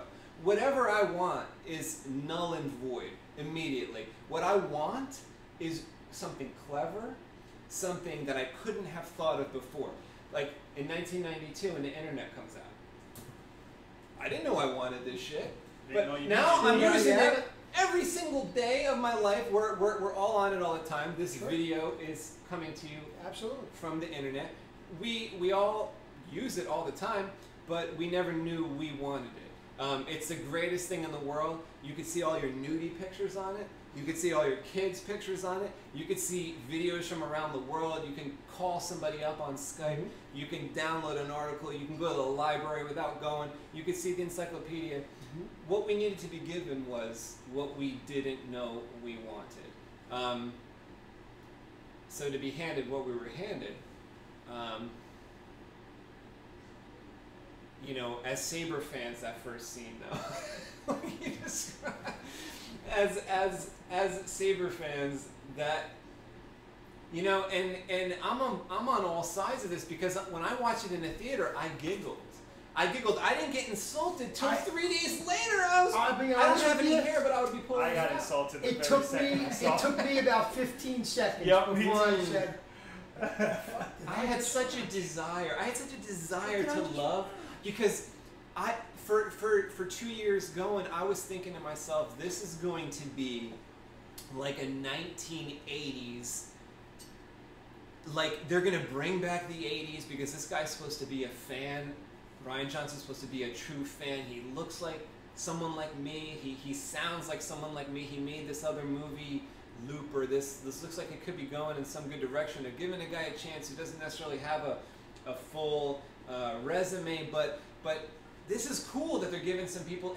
All signs to me pointed to like this could come out being like 80s, you know, just backflips and high kicks and leather jackets and people smoking cigarettes and smoky bars and just people underhanded, like you know, one of the cool scenes from Rogue One, where when I first watched Rogue One and where I thought that they were going with this movie was like in that scene where Cassian shoots the other rebel because he can't get out of there without shooting the other rebel, and I thought, wow, that's totally 80s. Like, whoa, they're really, this movie's like getting crazy. You know what I mean? Like they're killing each other.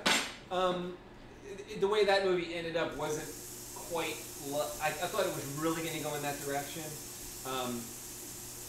Still, I think that was one of the better of these newer ones, you know. But I thought this movie was going to blow our minds, you know, and that's why I wanted so bad to accept what was happening there. You know, but we got so very little sabers. We got saber disrespect right off the bat. We got just very little new sabers. So even that destroyed the Graflex Kylo Ren saber that they showed, or that Ben Solo saber, Phoenix Props made an incredible version of it that looks really cool. Mm-hmm. I think Vader's Vault is even making them fully installed and stuff. It's a cool looking saber, you know, with that Kylo Ren saber without the exhaust, that Ben Solo saber. But we should have been given a lot more, talking about the middle trilogy of a Jedi focus, supposedly Jedi, but Jedi's in the title. Jedi's in the title, you know.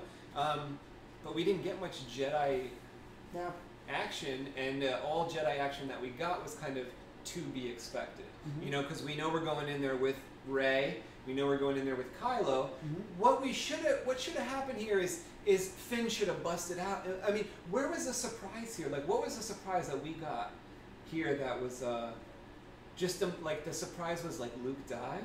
That's a surprise? That pissed me off. That wasn't a surprise to me. Yeah. It pissed me off. That really did. That hurt my feelings. Like, what had people coming out there that you would say, this is so cool? They like, was it she shot the ship through the thing? And like, this is so fucking cool. I can't believe it. Like, I thought that there was going to be something like that in there. You know, like the I'm your father thing. It didn't have to be that, but they really could have. They gave us nothing. They really could have. I don't think they were ever planning to. That's just. They gave us nothing. I really don't think that they were ever planning to. They're just like, again, just trying to reinvent Star Wars, and it's screwing them over bad. It's coming out horrible. Let's reinvent the wheel. Don't worry about this Star Wars. There's this Star Wars, you know? It's not this stuff. No, let's just get rid of all that. Forget what you ever learned and knew. Those details don't matter. That plot is not important to this one, because this is all.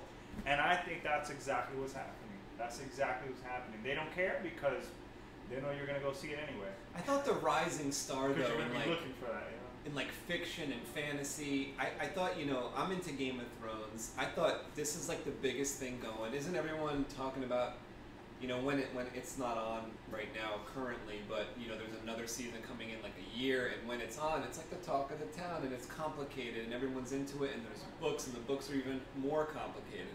So it's just almost to me like, why didn't, you know, knowing that we've gone toward complication, we've gone toward intricacies and stories that connect. Again, I feel like, you know, broken record. I have a question. You're beaten. I have a question. Here. I'm going to ask both of you guys. Who was your most hated character in The Last Jedi?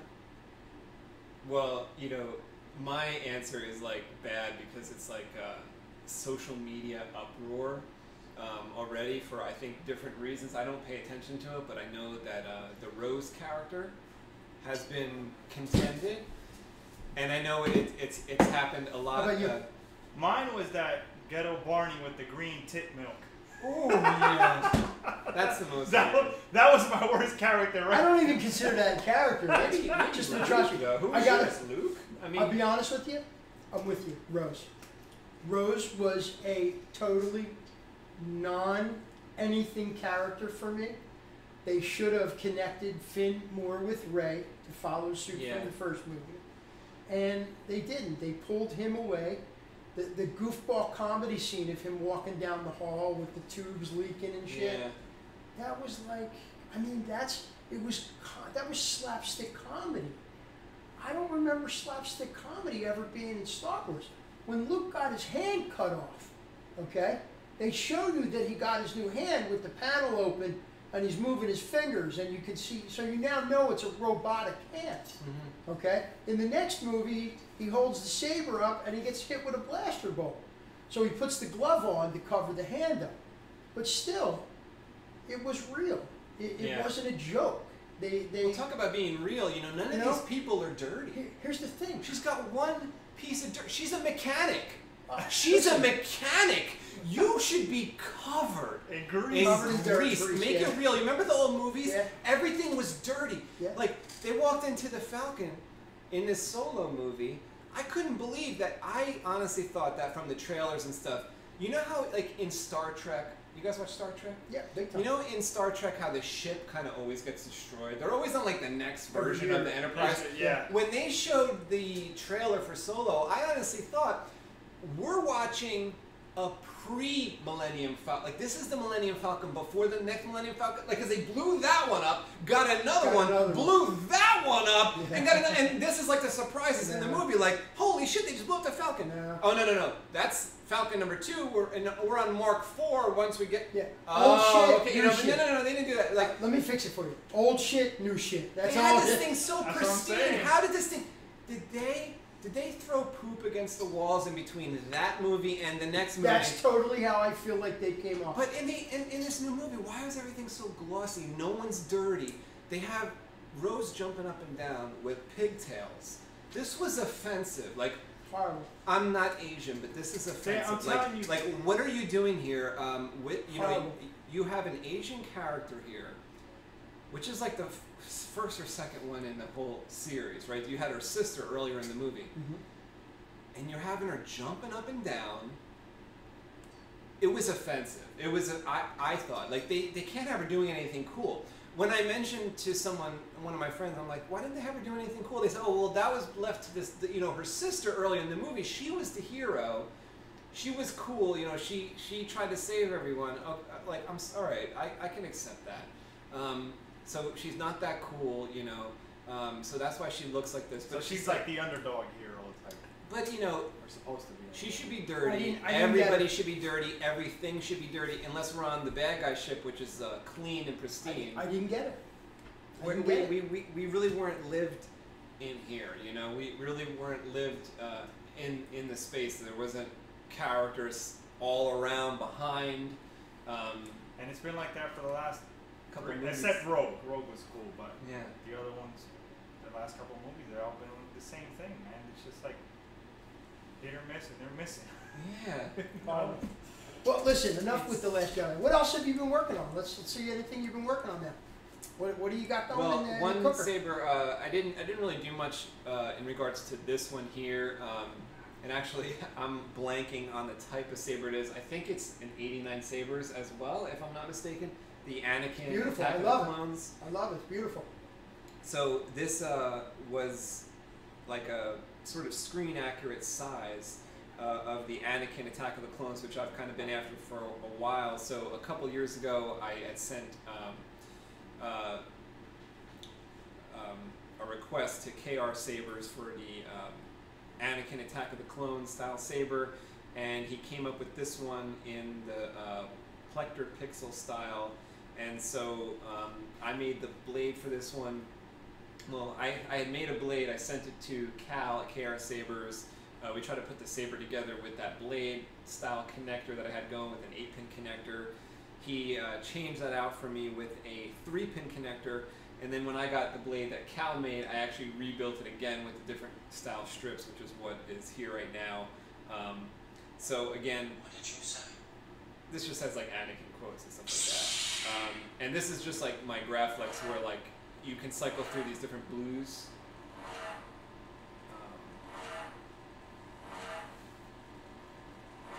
So this has like kind of the lights on the side that are Like as that. bright as the ones on my I Saber. love it. I love the lights. And I know you're not. You like to cover them a up little bit. dimmer. I like a little dimmer, but Yeah. the lights are like if you're in a dark room, those little side accent lights actually can light up like the side of the wall. They're pretty bright. So let me ask you some questions. I have, like I said, I have not had my hands on the Pixel blades yet. How are they as far as durability goes? This I was actually wrong about this one. This one is the Watto's Junkyard. The hilt. I'm So forgetting. you purchased that hilt empty, and you Yeah, you well, did the Cal install on actually, it? No. like the reason why I'm blanking on what type of hilt it actually is, this is a Tusken Slayer. So that's what he calls it, is a Tusken Slayer. The reason why I'm not too familiar with it is I kind of left all that to Cal. I was so busy that a couple years back I said, Cal, He just did it for you. hook me up with the Anakin and all Gotcha. that. So he kind of hooked me up with that, yeah. Love the Saber. I'm a fan. I have the original MR. Oh yeah, which Anakin is like a hilt. big. That was Big, one of it's the, that was very the first big. one to come out, and my Very friend big, bought yeah, that. it was That's how huge. I kind of. And actually, it noticed doesn't these have toys. the blade is not LEDs. The blade is paper. It's paper. It's electroluminescent paper. Like, I know that because when Yep. when we bought those years ago, I think we were talking 2005 Mhm. that those came out. We bashed them so hard together that the blades broke and the paper unraveled. So Yeah. that's how I know that they have the electroluminescence. Love the switch. The master switch. Yeah, the so switch he hit the box. switch underneath here, and I think the main switch is the top, and the other switch is right below Wow. it. So it's also easy to hit both to change the colors. Let me tell you something though, Bye. I know there's a lot of you guys out there watching that have followed Anthony for a long time, and a lot of you guys have probably said, "Oh my God, I would love to own one of his sabers. He's amazing. I've been following him forever. I wonder what it's like. I mean, look at his videos. I follow his YouTube." And I'm going to tell you by experience, and Harrison can attest to this too, because we have the privilege and honor of actually living close to him, so we can come here, hang out, and Saber's blades Beautiful. always on camera, on video, always look brighter. Everyone knows that. It's different to the naked eye than to see it on video or a picture. But being able to come here and see Anthony's string blades compared to the Neopixel stuff that's new out now, to me, Anthony's string blades are still brighter. One thing I do like about the Neopixel stuff now is just the scrolling effects, and that looks pretty cool. I'll say that. But to the naked eye, to the camera, everything looks bright. Everything's gonna be like, oh my God, look at the scale on that thing, 6,000, 8,000. But to the naked eye, it's a different ball game. And I will say by experience that not everybody makes these string blades the same. And I can say that Anthony's string blades, are ridiculously way brighter than Neopixel to me. But being with that, you got to keep up with technology, and everything keeps changing. Now Anthony's dedicating more of his time to the Neopixel stuff, which is still bright, it's still cool, but Have you dueled with the Neopixel stuff yet? Like, I don't want to No, I put your don't shit think through a so. test. I don't want you to kill me when we knock out. You know, I gave. gave my martial arts teacher Neopixel Saber, and we've hit them together a bunch of times, but I don't know if you could call it like, I don't know if I've really ever like dueled with them. Turn that on is for like me, right? this one's like Gabe's talking about, like a string blade, Right, old style shit. string blade. I still have a few customers that Compared to are gonna get this one. a green, white. You know, it also depends on what type of blade. Yeah, you're this is using. what do you call it, blade? TCSS. Yeah, it's a It's like a Corbin TCSS. style Yeah, Corbin film. film, and then the blade is, I forget what it's called already. photon. The photon blade, thank you. So you have a Too green long. LED and then So photon. yeah, it's green LED with photon. And what I kind of went for, I can do the green, white, and I can Oh, yeah. do different colors of the green. That's kind of more yellow. Turn yours on again. I think I This is actually. supposed to be like a viridian, so this is a day blade green with white LEDs So inside. I could tweak, but that's kind of close. Yeah. That's kind of close right there. But now, let me turn the blade off. I mean, you look closely at this blade. Turn yours off. I beat the crap out of this blade. Oh yeah. So you can see a lot of nicks in it. Yeah, I've actually dueled a You know? lot with this personal one. So they do, the blades do nick up. Yeah. So what do you What you can no do. sweat it? Like, Oh yeah, 'cause no. your like what blades are like, your blades are expensive. Would you not recommend dueling, or you would say it's okay to duel with your blade? Well, the way I think about it is like some people, you know, text me on eBay, like let's say there's a saber on eBay, or there's something on FX-Sabers that's for sale or something. They'll say, can I duel with that saber? But it's like, my thing in my head, which is like, it's your money. I mean, I'm here to fix it. So if they bash it and it breaks, send it to me. I'll fix it for you. So I mean, I don't care. I'm not sweating the Right, repair. right. That hasn't happened yet. You know, knock on wood. But I think I think each individual blade is different, so it's hard to say what's going to break and when. But I have customers who bash them, say there's no problems. I've had some people, you know, email, and it's almost like my heart sinks a little when I see the beginning of the email says, oh, I've had one of your blades from a few years ago, and then you know how you have to kind of click on the email to read the rest. I'm thinking in that couple seconds, like, oh no, there's something happened. And they say, oh, I've had the blade for a few years now, and I just want to say, everything's great, it looks good. And I'm like, oh, that's, you know, that's cool. Yeah, you kind of hold your breath for a second. Yeah, and I'm like, oh, do I have to fix that? But, you know, for the most part, we've been going along pretty good. They take a beating. The part that, when it could break, is mostly when I'm working on it, meaning like before I insert it, right? When everything's out and I'm fiddling with it, and I'm pushing, pressing, trying to, twisting. Then sometimes you see, oh, I have to go back and fix segment 5, or the Neopixel thing isn't looking right, I have to go back. But usually once it's all together, it's kind of rare that it's like, you know, not functioning at that point. I do have a friend in Brooklyn. I sold him like multiple blades, and he's seeing an issue here and there. And so it's like, he's close, he's in Brooklyn, I can go up there, I can see what's going on myself, or he sends me a video, or there's been a time where I brought him the replacement blade. So it's like with these Neopixel, sometimes things happen that's inexplicable. Mm-hmm. Whereas like if it's a string blade like this, and you see a section out, I know exactly what to do to fix that.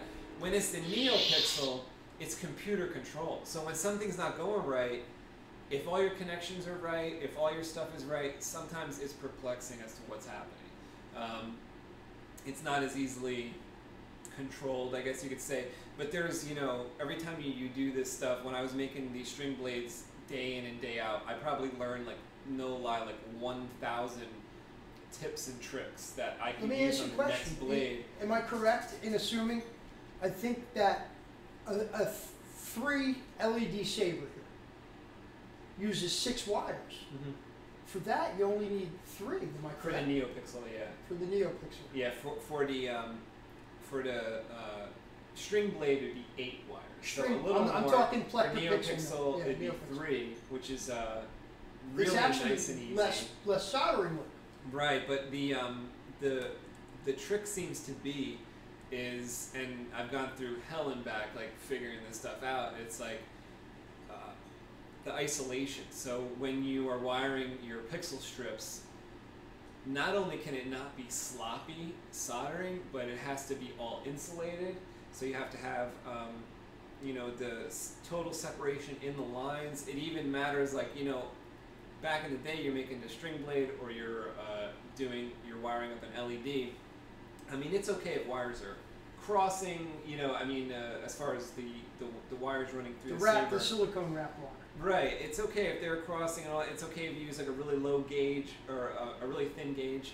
With the Neopixel, you have to be very concerned about which gauge are you using. It has to be a certain gauge for the positive and the negative, and then you have a little leeway with the data line. Could be like a very thin wire if you want.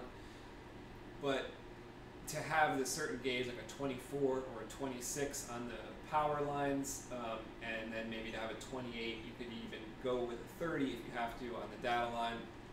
Those sometimes have to be very careful with it. You almost want to get like a ribbon wire or something where you mount them flat with your heat shrink, and make sure. That's kind of what I've been doing lately, is when I run my wire through the saber, I'm making sure, kind of like what you showed earlier, where your lines were all flat and laying on the laying next to each other on the top on of the chassis. that's kind of what you have to do. You want when to you're grab a doing shot of that? Neopixel. You want to grab a close up of that? I got it here. Okay. I can do it again. You know, I'll you're insert both talking. of those. I'm not going to light it up so you can see it, but we're talking about these individual wires right here. I actually ran those wires. Those wires run up into each switch, also into the LED. And I don't know if you can tell, most of the wired connections are actually underneath this board. And then here's your access for your SD card. So, you know, and then down here is your kill switch. So very, very limited wiring. No overkill. I even put a resistor on the one of the red LED to resistor it down so it didn't blow. I didn't want it to blow, so I used the resistor. I wired the resistor on the underside of the board, and that's running to the red LED. So I mean, it's important to do clean work when you're doing these sabers. Yeah. And it's ever more important apparently with the Neopixel, because anytime I went in and investigated a problem, it was sometimes like something like where in the old way of doing things it may not have mattered, and the new way of doing things with the Neopixel, it's, I'm not going to say very finicky, but there's less margin for error mistakes, there. Yeah. I've rebuilt a few sabers for friends of mine. They'll bring me down an old Ultra Saber, or even I've done I rewired for my buddy Dave it was an MHS Saber, and when he gave it to me to fix for him, I opened it up, and inside the first thing I smelled like it was burnt inside. Oh. So I think Dave had told me that he went to power it up, and something sizzled or fried inside, and that was it. And that was actually a Nigon board. That was not a plector board. I specialize, as I believe you do too, you specialize in plector stuff. Irv's great. He's always been there for me to answer any questions. Great guy. I love it. Although it's actually, I think some of that has been taken away from him now. He's more in the back burner, and guys are mass producing the boards for him, I believe.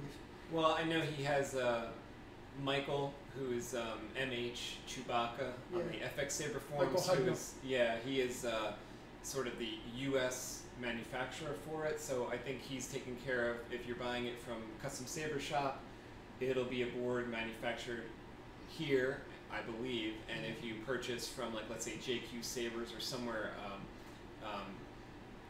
in EU, it will be manufactured in France. So I believe he's still doing all the baking in France, I think, but I think the U.S. boards are not only being just repaired by Michael, but I think also made by Michael too. He's a good guy. Yeah. He's fixed a few that I blew up unintentionally.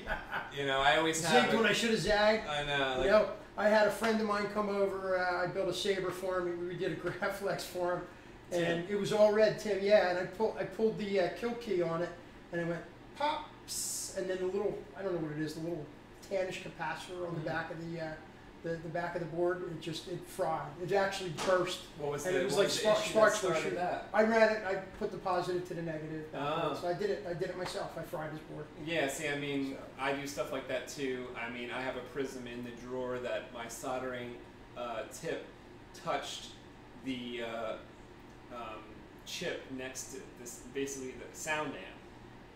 And it touched the sound amp with a piece of solder, and it connected two things, and I burned the sound amp. So I'm going to have to send that. Let's talk. You got to send that to Mike. This stuff happens. Let's talk about this. You ready? I did one time, a Saber, that basically I ran the wires into the battery, and the battery to the board with the connector and the kill key, and never realized it. I mean, I had the whole Saber built and the whole Saber done. And I pulled the kill key and I went, done deal. And I've done that a few times. Even, I mean, we build a lot of sabers. You build a lot more than I do. I build maybe 2 to 6 a year, give or take. You know, some for myself, some that I sell. But, yeah, what I'm trying to do is reduce those type of mistakes like any way I can. The one kind of thing I have over here on my workbench is test battery, and attached to the test battery is a kill key setup. You know, I watched Mad Cow's video on the Custom Saber Shop YouTube channel about how to, I think it's called How to Wire a Recharge Port. I suggest everybody go watch this video. Season on the truth, Mad Cow. Thank you, bro. Yeah, he helped me immensely and probably doesn't even know it. I watch his videos relentlessly. If I'm working on a nano biscotti, he's got a video about a nano biscotti, how to wire an LED for nano biscotti. That's in my favorites videos. He's got a video how to wire a recharge port that I've watched probably 18 times before it was ingrained, and I'm talking, I watched it 18 times, maybe 25 times. So I suggest when you are going to wire your Saber, especially if you don't do it week in, week out, pull up these videos, put them in your favorites list, re-watch this one, like how to wire a recharge port. He tells you exactly what to do, and also in the video it's good like soldering practices. Mad Cow's like the best solderer. He will tell you exactly what to do. Amazing. I actually learned a lot of soldering skills from you, watching you. I mean, I was okay prior, but having come here with you a few times, my soldering skills have gotten that much better learning from you. Yeah, and I learned thank you from for that. Yeah, thank you. And I learned from DJ, my friend from FX-Sabers Forum, was one of the first people I ever met online. My friend Dan, he's Revan Reborn on FX-Sabers. He's mostly not on there too much anymore. He's got 3 kids, you know, he's busy. But he taught me the detail of how to solder really well. And what I keep on my desk here is examples of the recharge port already wired. So I have like a wired recharge port attached to my test battery for when I need to recharge my test battery. It's easier. Plus, as I'm making the Saber, to make 0 mistakes, just to look at it and to say, okay, this is the pin that goes here. This is the black wire. Because even you know, big Saber companies, I've received a Saber from you know, big name companies that the recharge port is just miswired, and it's just it can happen because you're doing a lot. Sure. And all the pins look the same. Humans make mistakes. They make mistakes. But something that small can throw the whole thing. Right, but for a $2 piece like that, or like a rice port. Now the rice port's a little tricky because the way it connects to the board is kind of different depending. But with the recharge port, you could keep an example right near you. Let me stop you. I once had the rice port pads are on the back. You have the TX and the RX pads on the back, usually on the back end of the Saber boards. So I had one that it's an old board, and it's from when I was learning. I overheated the TX pad, and the pad came off. So now there's no pad to connect. There's just a little piece of the nub coming from the overside of the board, and I don't know if you ever look at those, I guess it's a CPU that's braided into these. There's like 15 wires on each side. So I actually just was able to take that leg and attach one little wire. I used the 22 gauge wire to attach it to that little tiny leg, and boom, it worked. The rice port worked. I've done some and work I have that too. you know, like I won't put that out because the board had an issue. Anything that I sell, I make sure that the board is in proper 100% working condition.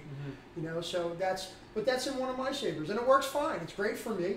And if it ever breaks, I mean, to this day, I've had that Saber probably 3 or 4 years, and I've beaten on it and played with it and carried it, and it still works great. Yeah, that's why I like it. I really like the Plector boards. I think they all are very robust. I think we've said that before. I find in soldering, a lot of people, the one mistake that I'm going to tell people to, you know, if you want to get better in soldering, less is best. Oh, yeah. Don't use a lot of flux. Don't use a lot of solder.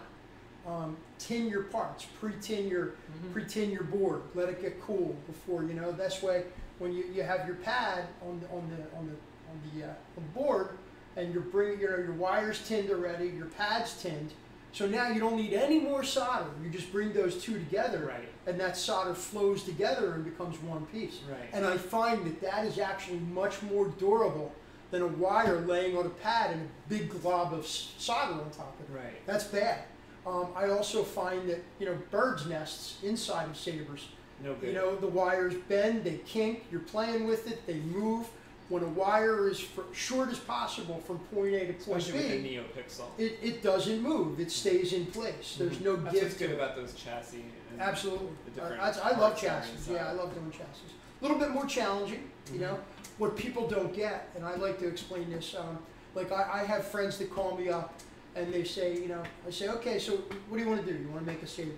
Okay, let's talk. Do you want, what board do you want? Oh, I want the crystal focus. Okay, what colors do you want? Oh, I want red, green, and blue. I want flash on clash. Okay. I also want a chassis. Okay. Well, your chassis, they cost $50 to $75 just to buy the chassis. Sometimes more. Sometimes more. Some chassis are 4 or 5 pieces that go together, like the Graflex chassis from Darth Vader. And there's materials that can pick metal sometimes. Yeah. So people don't realize, and they ask for all this amazing saber, and they say to me, "Oh, I want copper and I want brass," and then I say, "Okay," I say, "How much do you have to work with?" And they go, "I got about $200." You can't get that for $200. These people, they don't get it, and that's what I hope somebody watching this, hopefully if you've stayed with us, that you learn that you can't call a sabersmith. And I have a daytime job, I have a nighttime job, I have a family. I would love to quit my job and build sabers. I make good money at my day job, not enough where I'm ready to quit my job and build sabers for a living. It's nice to have it to fall back upon, but but people don't get it. They don't get it. They want everything. They want the Lamborghini, but they only want to pay $50 for the Lamborghini. It doesn't really work that way. Yeah, it's and important the way that you I see understand. it too is like their equipment that you have to do it properly. Like we talk about soldering. The best thing to do if you're going to solder your stuff yourself is to get the soldering station. And the best tip I can give you, a good soldering station. Yeah, if you have a soldering station, you can order off eBay or Amazon. Doesn't have to be too expensive. $100, you can get a decent, a really nice one, I think. And mine has a heater on it. Similar to what you use. Yeah, and it's got a heat gun on it, so like it's great cool, for. Tip for that is keep your temperature setting at the lowest possible setting that can do the job, so you're not frying these parts. Don't overdo it. But to keep this equipment and to gain this equipment and to keep it going is. There's a cost there. There's a cost to it. You have to keep the lights on in the shop. It's not just absolutely the saber parts. It's like I imagine you get a lot of that together too. The saber itself. People hit you up. You've got quite a name for yourself in the saber world, in the saber community as they call it. I'm sure people hit you up and have said, oh, I want a saber, and then you throw a price at them, and they sticker shock. Well, yeah, it's usually not like a problem there. It's usually like more of a time issue, because time is probably more limited than anything else. Yeah, they want it yesterday. Yeah, unfortunately, things take, like for instance with Gabe's saber. I've been. It was months ago, Gabe dropped off his saber, and it's just every single day you think to yourself, I want to get to that, but I have this and that and that in front of it. Well, once that's done and that's done, then life gets in the way. And then the next thing you know, you're thinking to yourself, well, by Saturday, I'm going to have this, and that done. And when you actually get going, a problem arises or a little hurdle you have to jump through regarding something you maybe didn't foresee in the saber you're working on, and that kind of delays the next thing, And unfortunately, I think I'm the worst at deciding or estimating how much time something's going to take because of those things that kind of pop up that, just like thinking of doing that task, maybe 6 hours. It's difficult. And then when you actually get, well, wait, first I have to drill that hole, then I have to sand it down, everything then it needs to be polished. Then I have to blast it out before I can do the install. Oh, I need that rubber piece has to be in place. And everything has a plan to it, right? Everything has like a sort of chronological order. Like, well, this has to be done before that has to be done before that has to be done. Sure. Step A before step B. Yeah, like a complicated build. Like one of the recent sabers I made. You guys probably saw it. I think you commented or I sent you pictures as I was doing it. Was the Black Mamba. Yeah. So this was a lightsaber designed by Sloth Furnace and produced by Ace Rocket Orbital Machining, the same guy who makes all the custom saber shop aluminum parts. This saber was super complicated, where the chronological order of how you perform the installation was actually the most important part of the installation. You have to figure out what happens number 1 through 100. Yeah. And thankfully, Ace Rocket, Eric put just a great post on FX-Sabers that explained to anyone who had the Black Mamba exactly what to do and when. So it took a lot of the guesswork out. I mean, Eric, this was an amazing, it had maybe 100 pictures in it of this is what you do, this is what you do, this is what you can do, this is what you can do, this is where you have a choice, this is what you have to do, this is what you have to do. So having that was awesome, but it's almost like every Saber build has to go that way, where it's like, right, 1, 2, 3, 4, and if you got to step 20 and you didn't do step 8, forget it won't work. like you're maybe, and you have to go back like one day of your work or go back over everything, absolutely. But it's not easy to build this stuff. We've talked about that before. yeah, But you know, and then super fun. That's why it's we're I mean, doing we it. love doing it. It's definitely a labor of love. Yeah. You know, it's definitely a labor of love. And it's like the thought at the end is what really keeps me excited about it. Like I literally thought, you know, okay, well when Gabe gets his saber and then I see him turn it on, that's gonna be smile, you know, it's Sure. gonna be all like what it's about is that moment when it turns on. I got to get to the point where we turn it on. You as a builder, as a builder, that's a special moment for me. Yeah. When I finish a saber, even when I'm not totally finished, I do the first boot up. Yes. You know, because I'll do like boot ups once I have the soundboard powered up. I'll check it for sound and activity before I even bring the LEDs down. Well, that's you know what I mean? wanted to say before when you were saying how you turned on a saber and it failed, was that the amount of tests that I'm doing all along the way is crazy. And the craziest part about it is when I'm doing these tests, so I do a test, it works. I go two or three more steps, do a test, it worked. 3 or 4 more steps, do a test, it worked. Isn't it crazy when you get to that point where then you turn it on, it's like the 9th test. It doesn't work. What the hell happened in between 10 minutes ago and right now that it's not working? And then when you know, and sometimes this is just a valuable tip, and I think I've said this 3 times on Saber Talk before, is to walk away. So, you know, sometimes this is the way to do it. Just to walk away and come back. And I know this from some of my friends, like my friend Mike, Darth Chasm, who made my saber. I know he said this to me before too, or he's told our other friend Jason, when he had a problem, he said, dude, just actually go out for something to eat. Come back in 4 hours. Walk away. When you come back in 4 hours, or you go to sleep and wake Fresh up the mind, next day, fresh memory. I'm telling you, that problem, whatever like let's say it's a problem I can't figure it out, and I end up having to take a break. Like let's say it's 4 in the morning and you have to take a break. Yeah. Like you're like it's 7 in the morning. I've had nights. I've had builds like that. I thought We're this was working all gonna night. And it always happens where like I swear to God my estimations are so off. I think there was a build a couple of weeks ago where I thought to myself, I'm gonna have an easy day. This build is gonna be done at 6 p.m. and I'm gonna make a video about it, and I'm gonna spend the rest of my night just playing with this thing. Nope, Next thing you know, it's 7 a.m. Sweat, not done, like something's wrong. But you know, you take that break, you come back. Sometimes that answer comes to me. I open my eyes in the morning, I wake up. All I have to do is do that. All I have to do is do that. You know, and then I get to it, and I was right. But it just takes that moment of you know, clarity. you need those few hours to go by. Absolutely, happens to me on a lot of builds. Absolutely, absolutely, very cool. Very cool. That's awesome. You know, stuff kind of goes wrong. Like there's a saber here. This is a Doclo hilt. Some people might have seen this. This is from on my channel, maybe from like 2015 or 14 or something. My friend Gary's saber. Just a weird thing, you know. This is working fine, and then Gary let me know one time that the button failed on this. So he's playing with it, and then he tries to turn it on. Looks, the button sunk in. This is something that you can never. You can never, like. I would have never thought that the button would fail, and the button failing. He said he pushed it down, and something made contact in there. I guess it touched something when the button collapsed. One of the contacts touched something. Now the saber doesn't work. So this is just one of them where I'll have to open it up. You know, just like replace the button. Hopefully the electronics aren't damaged or sizzled on that. But it's like, you know, sometimes you have that unexpected thing. A part on it, like I just can't believe that the button. I would have never imagined the button collapsed. Something shorted. The saber doesn't work. What a weird issue that, you know, can occur even like years later. I get it. I get it. And then is that one that one's a pixel also, right? The this one here? No, the M1 down. This one here? Yeah. Yeah, this one is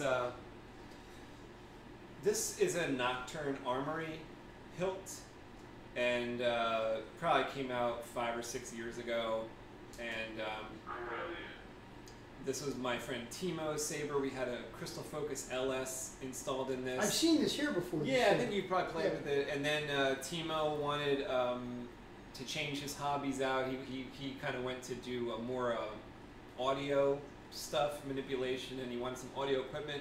Sold the saber back to me. I removed the CFLS, put the new Plector Pixel system in there, and this one's on eBay now, just with the the current setup. It's got. Can I ask your going price for that? This one's like $1,400 on there right now. It includes the blade. Anyone goes to FX-Sabers, get it a lot cheaper from FX-Sabers, like huge discount FX-Sabers on this one. That saber is absolutely beautiful. This one's got a nice etching Absolutely. on it. The etching is amazing on it. I love the etching. And I always loved this. This is Satil Shan's half of her lightsaber from the Old Republic. I always liked when that trailer, I don't know if you remember, she kind of drops on an Alderaan. She has a dual bladed version of this, and she takes out Darth Malgus. Not exactly with the saber, because he kind of blows the saber out of her grip, but then she takes him down some other way. So this is like originally it's supposed to be a blue saber. Gabe loves blue, so he's kind of been playing with this one. Nice.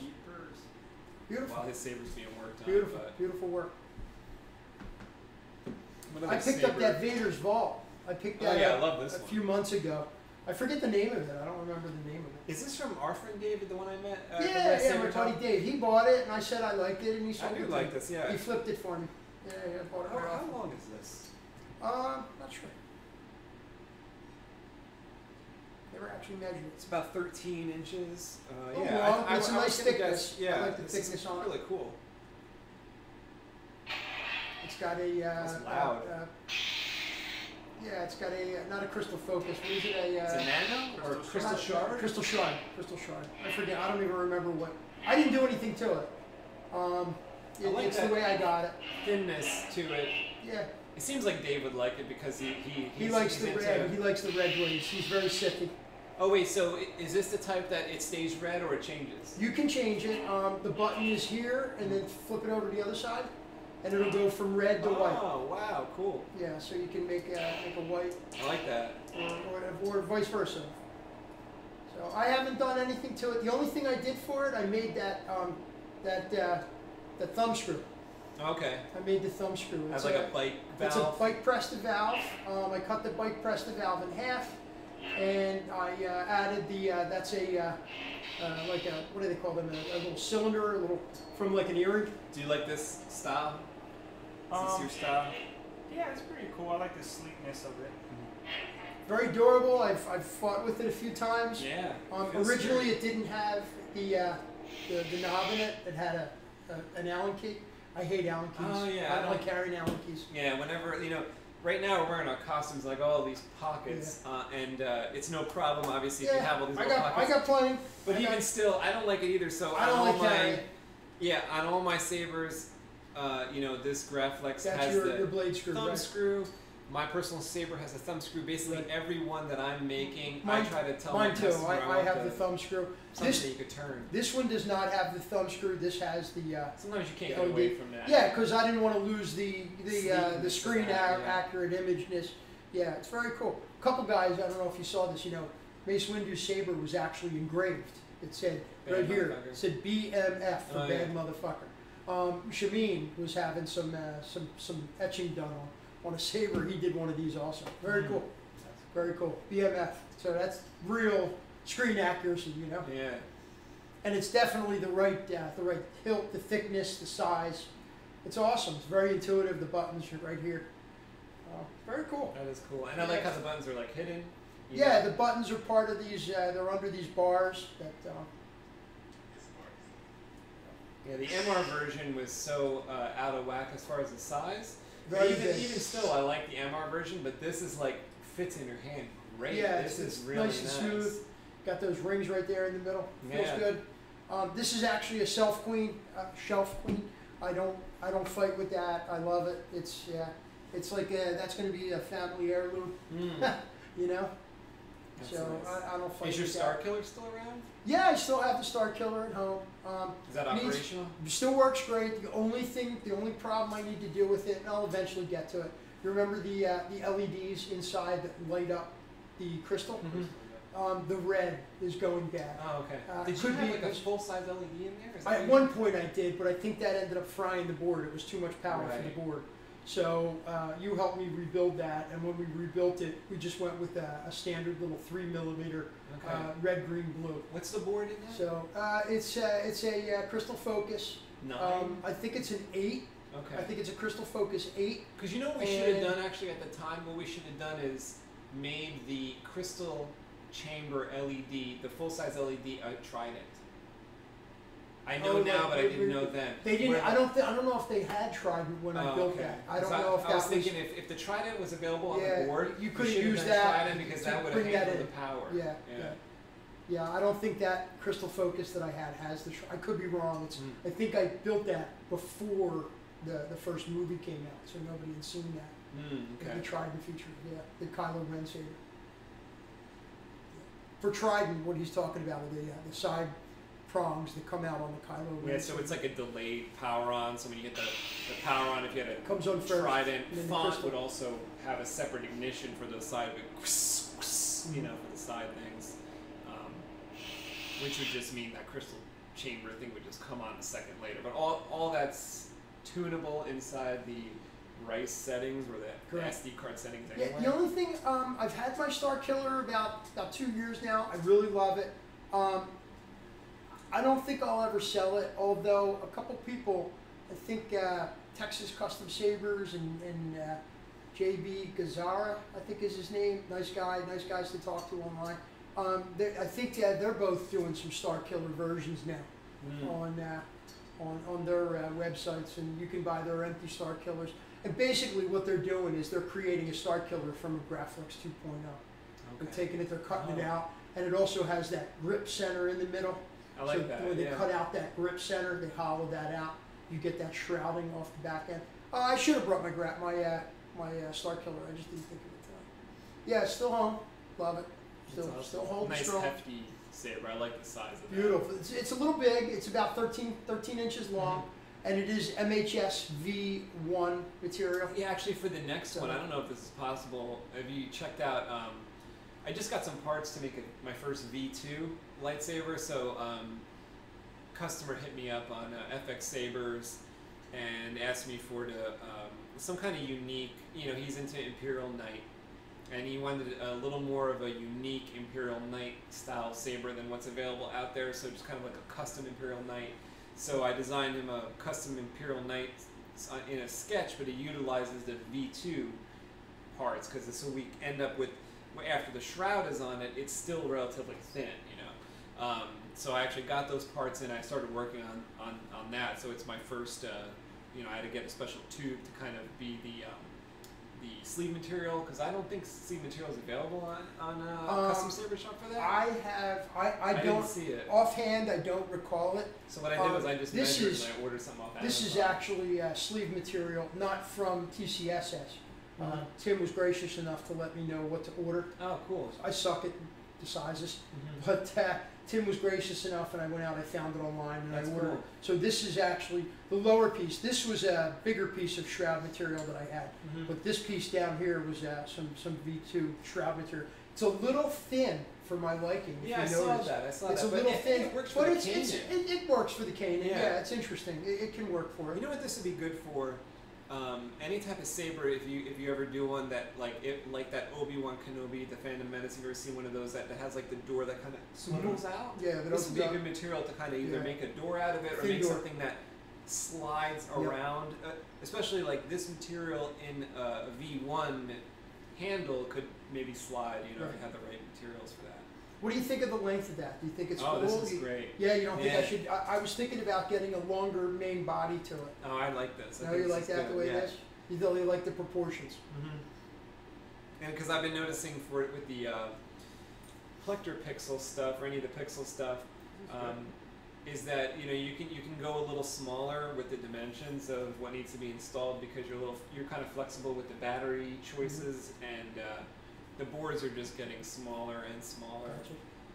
Like Oh, that, like the They're like prism. postage stamps today. Yeah, like the newest prism is a couple iterations ago they slimmed down the prism, so it's very slim.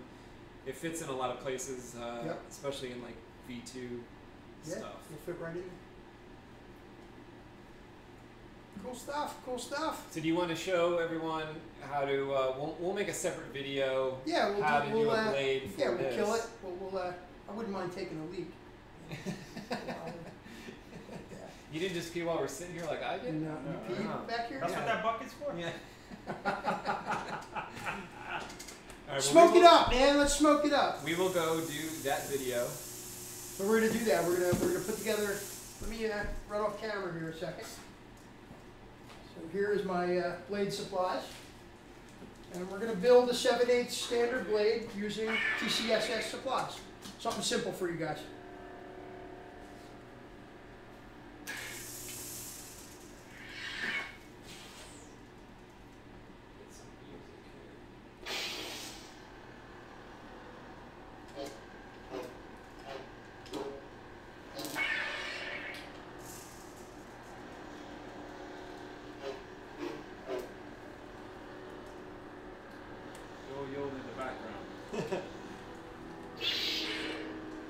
Alright, so this is another edition of Saber Talk. Harris, Gabe, I'm Anthony, SpaceWindu, and this has been Saber Time. 13, baby. I think it's 13. I think it's 13. I hope we it might is, be 'cause off. I made our graphic here. Love that. So I'm Love kind of that. hoping that it is Saber Talk 13. Awesome. I think Saber Talk 12 had 2 parts, and I think that was the last one we did. If you remember, we were at the so it's firehouse. 12.5. Yeah, we're at the firehouse, and we had all our sabers. I think that was 12, 12.5. Now this is 13. Works for me. And then maybe what we'll do is we'll have a separate video. Harris is going to show us how to make a blade for this, and we'll probably call that Saber Talk Insider, you know, and that'll be a separate video that you guys can check out. But thanks for watching, guys, and thanks for the support. You guys text us, email us. I'm always Frank Harris at AOL. It's FrankHaris@AOL.com. You could email me at alagaipa@yahoo.com, or you can check out my Instagram if you want to.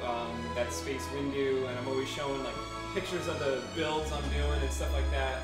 I got a couple cool ones coming up where there's a couple staff sabers. I got the Solos Hold Ventresses coming.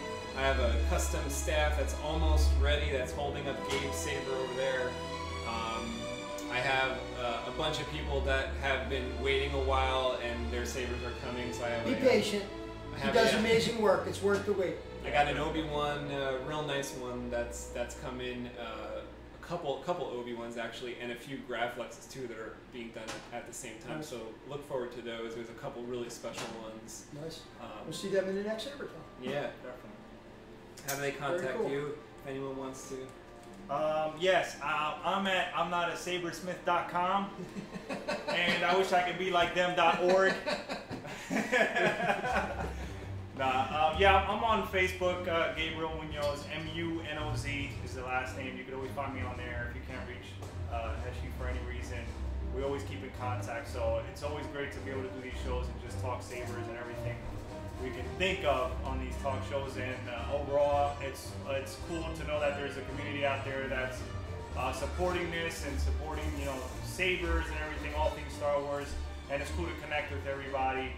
To the more experienced guys like them and to the novice like me. Although I've been in it for a couple years, I'm not into it as much as they are. So, and I kind of like that in a way. No, I think it kind of balances. Because it's not like you came in being like, oh, well, like teach me how to make sabers. Or, you know, you're like, I enjoy sabers. Yeah, that's as far as I want to go with it. Like I'm not looking to slaughter anymore. Here's the thing, like what we do, you're the pro, I'm the novice, and you're the everyday guy. And it's awesome. Because you get 3 opinions from all different aspects. But even still, you know, Gabe always offers to come over, and you're like, I will help, I will hold the wire, I will do whatever. You know, has to be done. It's normally just like a time issue is like what holds things up, you know. But we're just so happy that everyone seems to like Saber Talk, and when we don't do a show for a while, we get emails or we get comments that say, "Where is the next Saber Talk?" Yeah. So hopefully the next one, we're gonna do it soon. We're not going to wait as long until the next. Yeah, what I'd like to do is like let's do one before the holidays come up. You know, all our costumes are warm. We said we can't wear it in, the heat. Right? I wore this to a. I don't know if we're gonna wear it again, but it lasted about a half hour. I had to go out to my car. I took it all off. I couldn't deal. But now that we have our new set, we don't need to wear the costumes next time. This is kind of for the Halloween. Just for Halloween. If we want to. And we took a bunch of pictures in costume. And maybe you can throw them in at the end or before, so you know, maybe you can show. You know, we took all full frame pictures. And we'll put them in the video too. So you what I'd like to do is maybe I'll put some of them in the video, and I'll send you guys the pics. I know you're on Facebook. I'm trying to go on Facebook, like I've said years ago, and I do go on, but not as much as you guys. So maybe you guys can post those pictures and be like, "Hey, go check out Saber Talk." Love to, absolutely. Get something that's different from what we're showing in the video. Once you have it all edited up, I will take it and I'll post it. I'll throw it out there on a couple different Saber websites, web pages. I'll post it on the Vader's Vault. We are fans of Vader's Vault here. Alan and Deanna, good people. Oh, yeah, they're the best. Tim again is an amazing person. I've been talking to Shameen a little bit. He's a nice guy. These are guys that you can go to, ask questions, and they're always there for you. Yeah, I mean, like day in and day out, I'm telling you, like, I'm just constantly surprised, just elated, really, if I could say that, with just the people in the Saber community. They're just so nice, you know. Every single day, I get an email every single day that puts a smile from ear to ear. Today I got an email from my friend Jason, you know, and he stopped over here a couple months ago, see my spaceship area and stuff like that. He's another friend from I think he's living in Brooklyn right now, and you know, he sent me an email. Hey, you know, I'm gonna send you this product, which is basically a Plector pixel adapter that he made specially for me to use in blade plugs that has the LEDs kind of on it already. Awesome. And then, you know, I got another email a couple hours later that he says, you know, I'm gonna put your name on the bottom of it, so it says SpaceWindu on the bottom. I mean, you know, this is just like, that's awesome. I would use one of those. Yeah, and every single day, it's like I get some kind of email or some kind of message on YouTube or something that just surprises and delights, you know, with all the people that are just whatever they're doing. I have some friends that share some builds that they're working on. They you know, send me the progress shots, and I'm just like, wow, what are, you know, cool ideas and stuff that are going into these sabers. That's why I always try to tell people at the end of the video, just go and join FX-Sabers. You know, if you're already on the Facebook group and you really like what you see on the Facebook group, or you want to see more, and you join the Rebel Armory, or you join FX-Sabers, it's free, and you get to see kind of where these ideas came from, you know. So, like, very cool. And you can go back and kind of look up what you need to look up. It's not just on Facebook. It seems like it's like whatever's happening today. On FX-Sabers or some of these other forums, Custom Saber Shop has their own forums, and you can go on there and figure out how to build that stuff, which is videos, YouTube, MadCal's TCSS video combinations that they've done through combination of TCSS and MadCal. Amazing videos, always good help. Yeah, always, that's how very I clear, learn. very precise on how to do things. Yeah. You know, it's a good starting point for people that want to get into it. Yeah, you know, I think, you know, Facebook is a great place for people like Gabe that don't necessarily want to step in and do the wiring, but want to learn all about the different sabers and see all the great pictures. And then FX-Sabers is more for someone that you want to see the build shots, you want to know how that went together, and you want to get the tips on how to do it yourself. That's a cool place to be. Awesome. Yeah, it's good stuff. It's good stuff. I'm going to throw out a quick shout out if I can. I'm going to plug my band's webpage. Yeah. It's Raised on Radio Philly at Facebook, PHILLY. Raised on Radio Philly on Facebook. You know, if you guys ever want to chat and talk about music too, I'm always available. I'm a drummer in a rock and roll band in the Philly area. Classic rock, dance Good stuff. Gabe's a musician himself. Awesome band, by the way. I've seen his show. It's freaking sick. You guys got to catch him. Tell him about your stuff, man. Where you been well, playing at? I do more. I've been playing close to 30 years myself, but I do more like Latin jazz type stuff with the guitar and whatnot. So I get from time to time. I'm still waiting to jam with you yet. We're gonna get it together. Yeah, with Martin. We're gonna bring Martin in. Yeah. Do some jamming at my house. Yep. Good stuff. I can't wait to do that. Yeah, but thanks for watching, guys. It's always an honor. It's always a privilege. Don't go away, because we're gonna come right back, and we're gonna clean this stuff up. I guess we'll do it right here. Yeah, we can do it here. We're gonna do a blade. Definitely. We're gonna get all stuff out. What do you need? Jigsaw? I usually use a saw. Well, it's less messy. Back we up can the do a bulldozer, and the wrecking ball's gonna come in the other side. Nice. So we're gonna really make a mess. Get one of your samurai swords over there. Just Love it. Cutting blades is always messy. And Anthony's house is always so nice and neat. Thanks for watching, guys. Yeah. Don't go nowhere. There'll be more.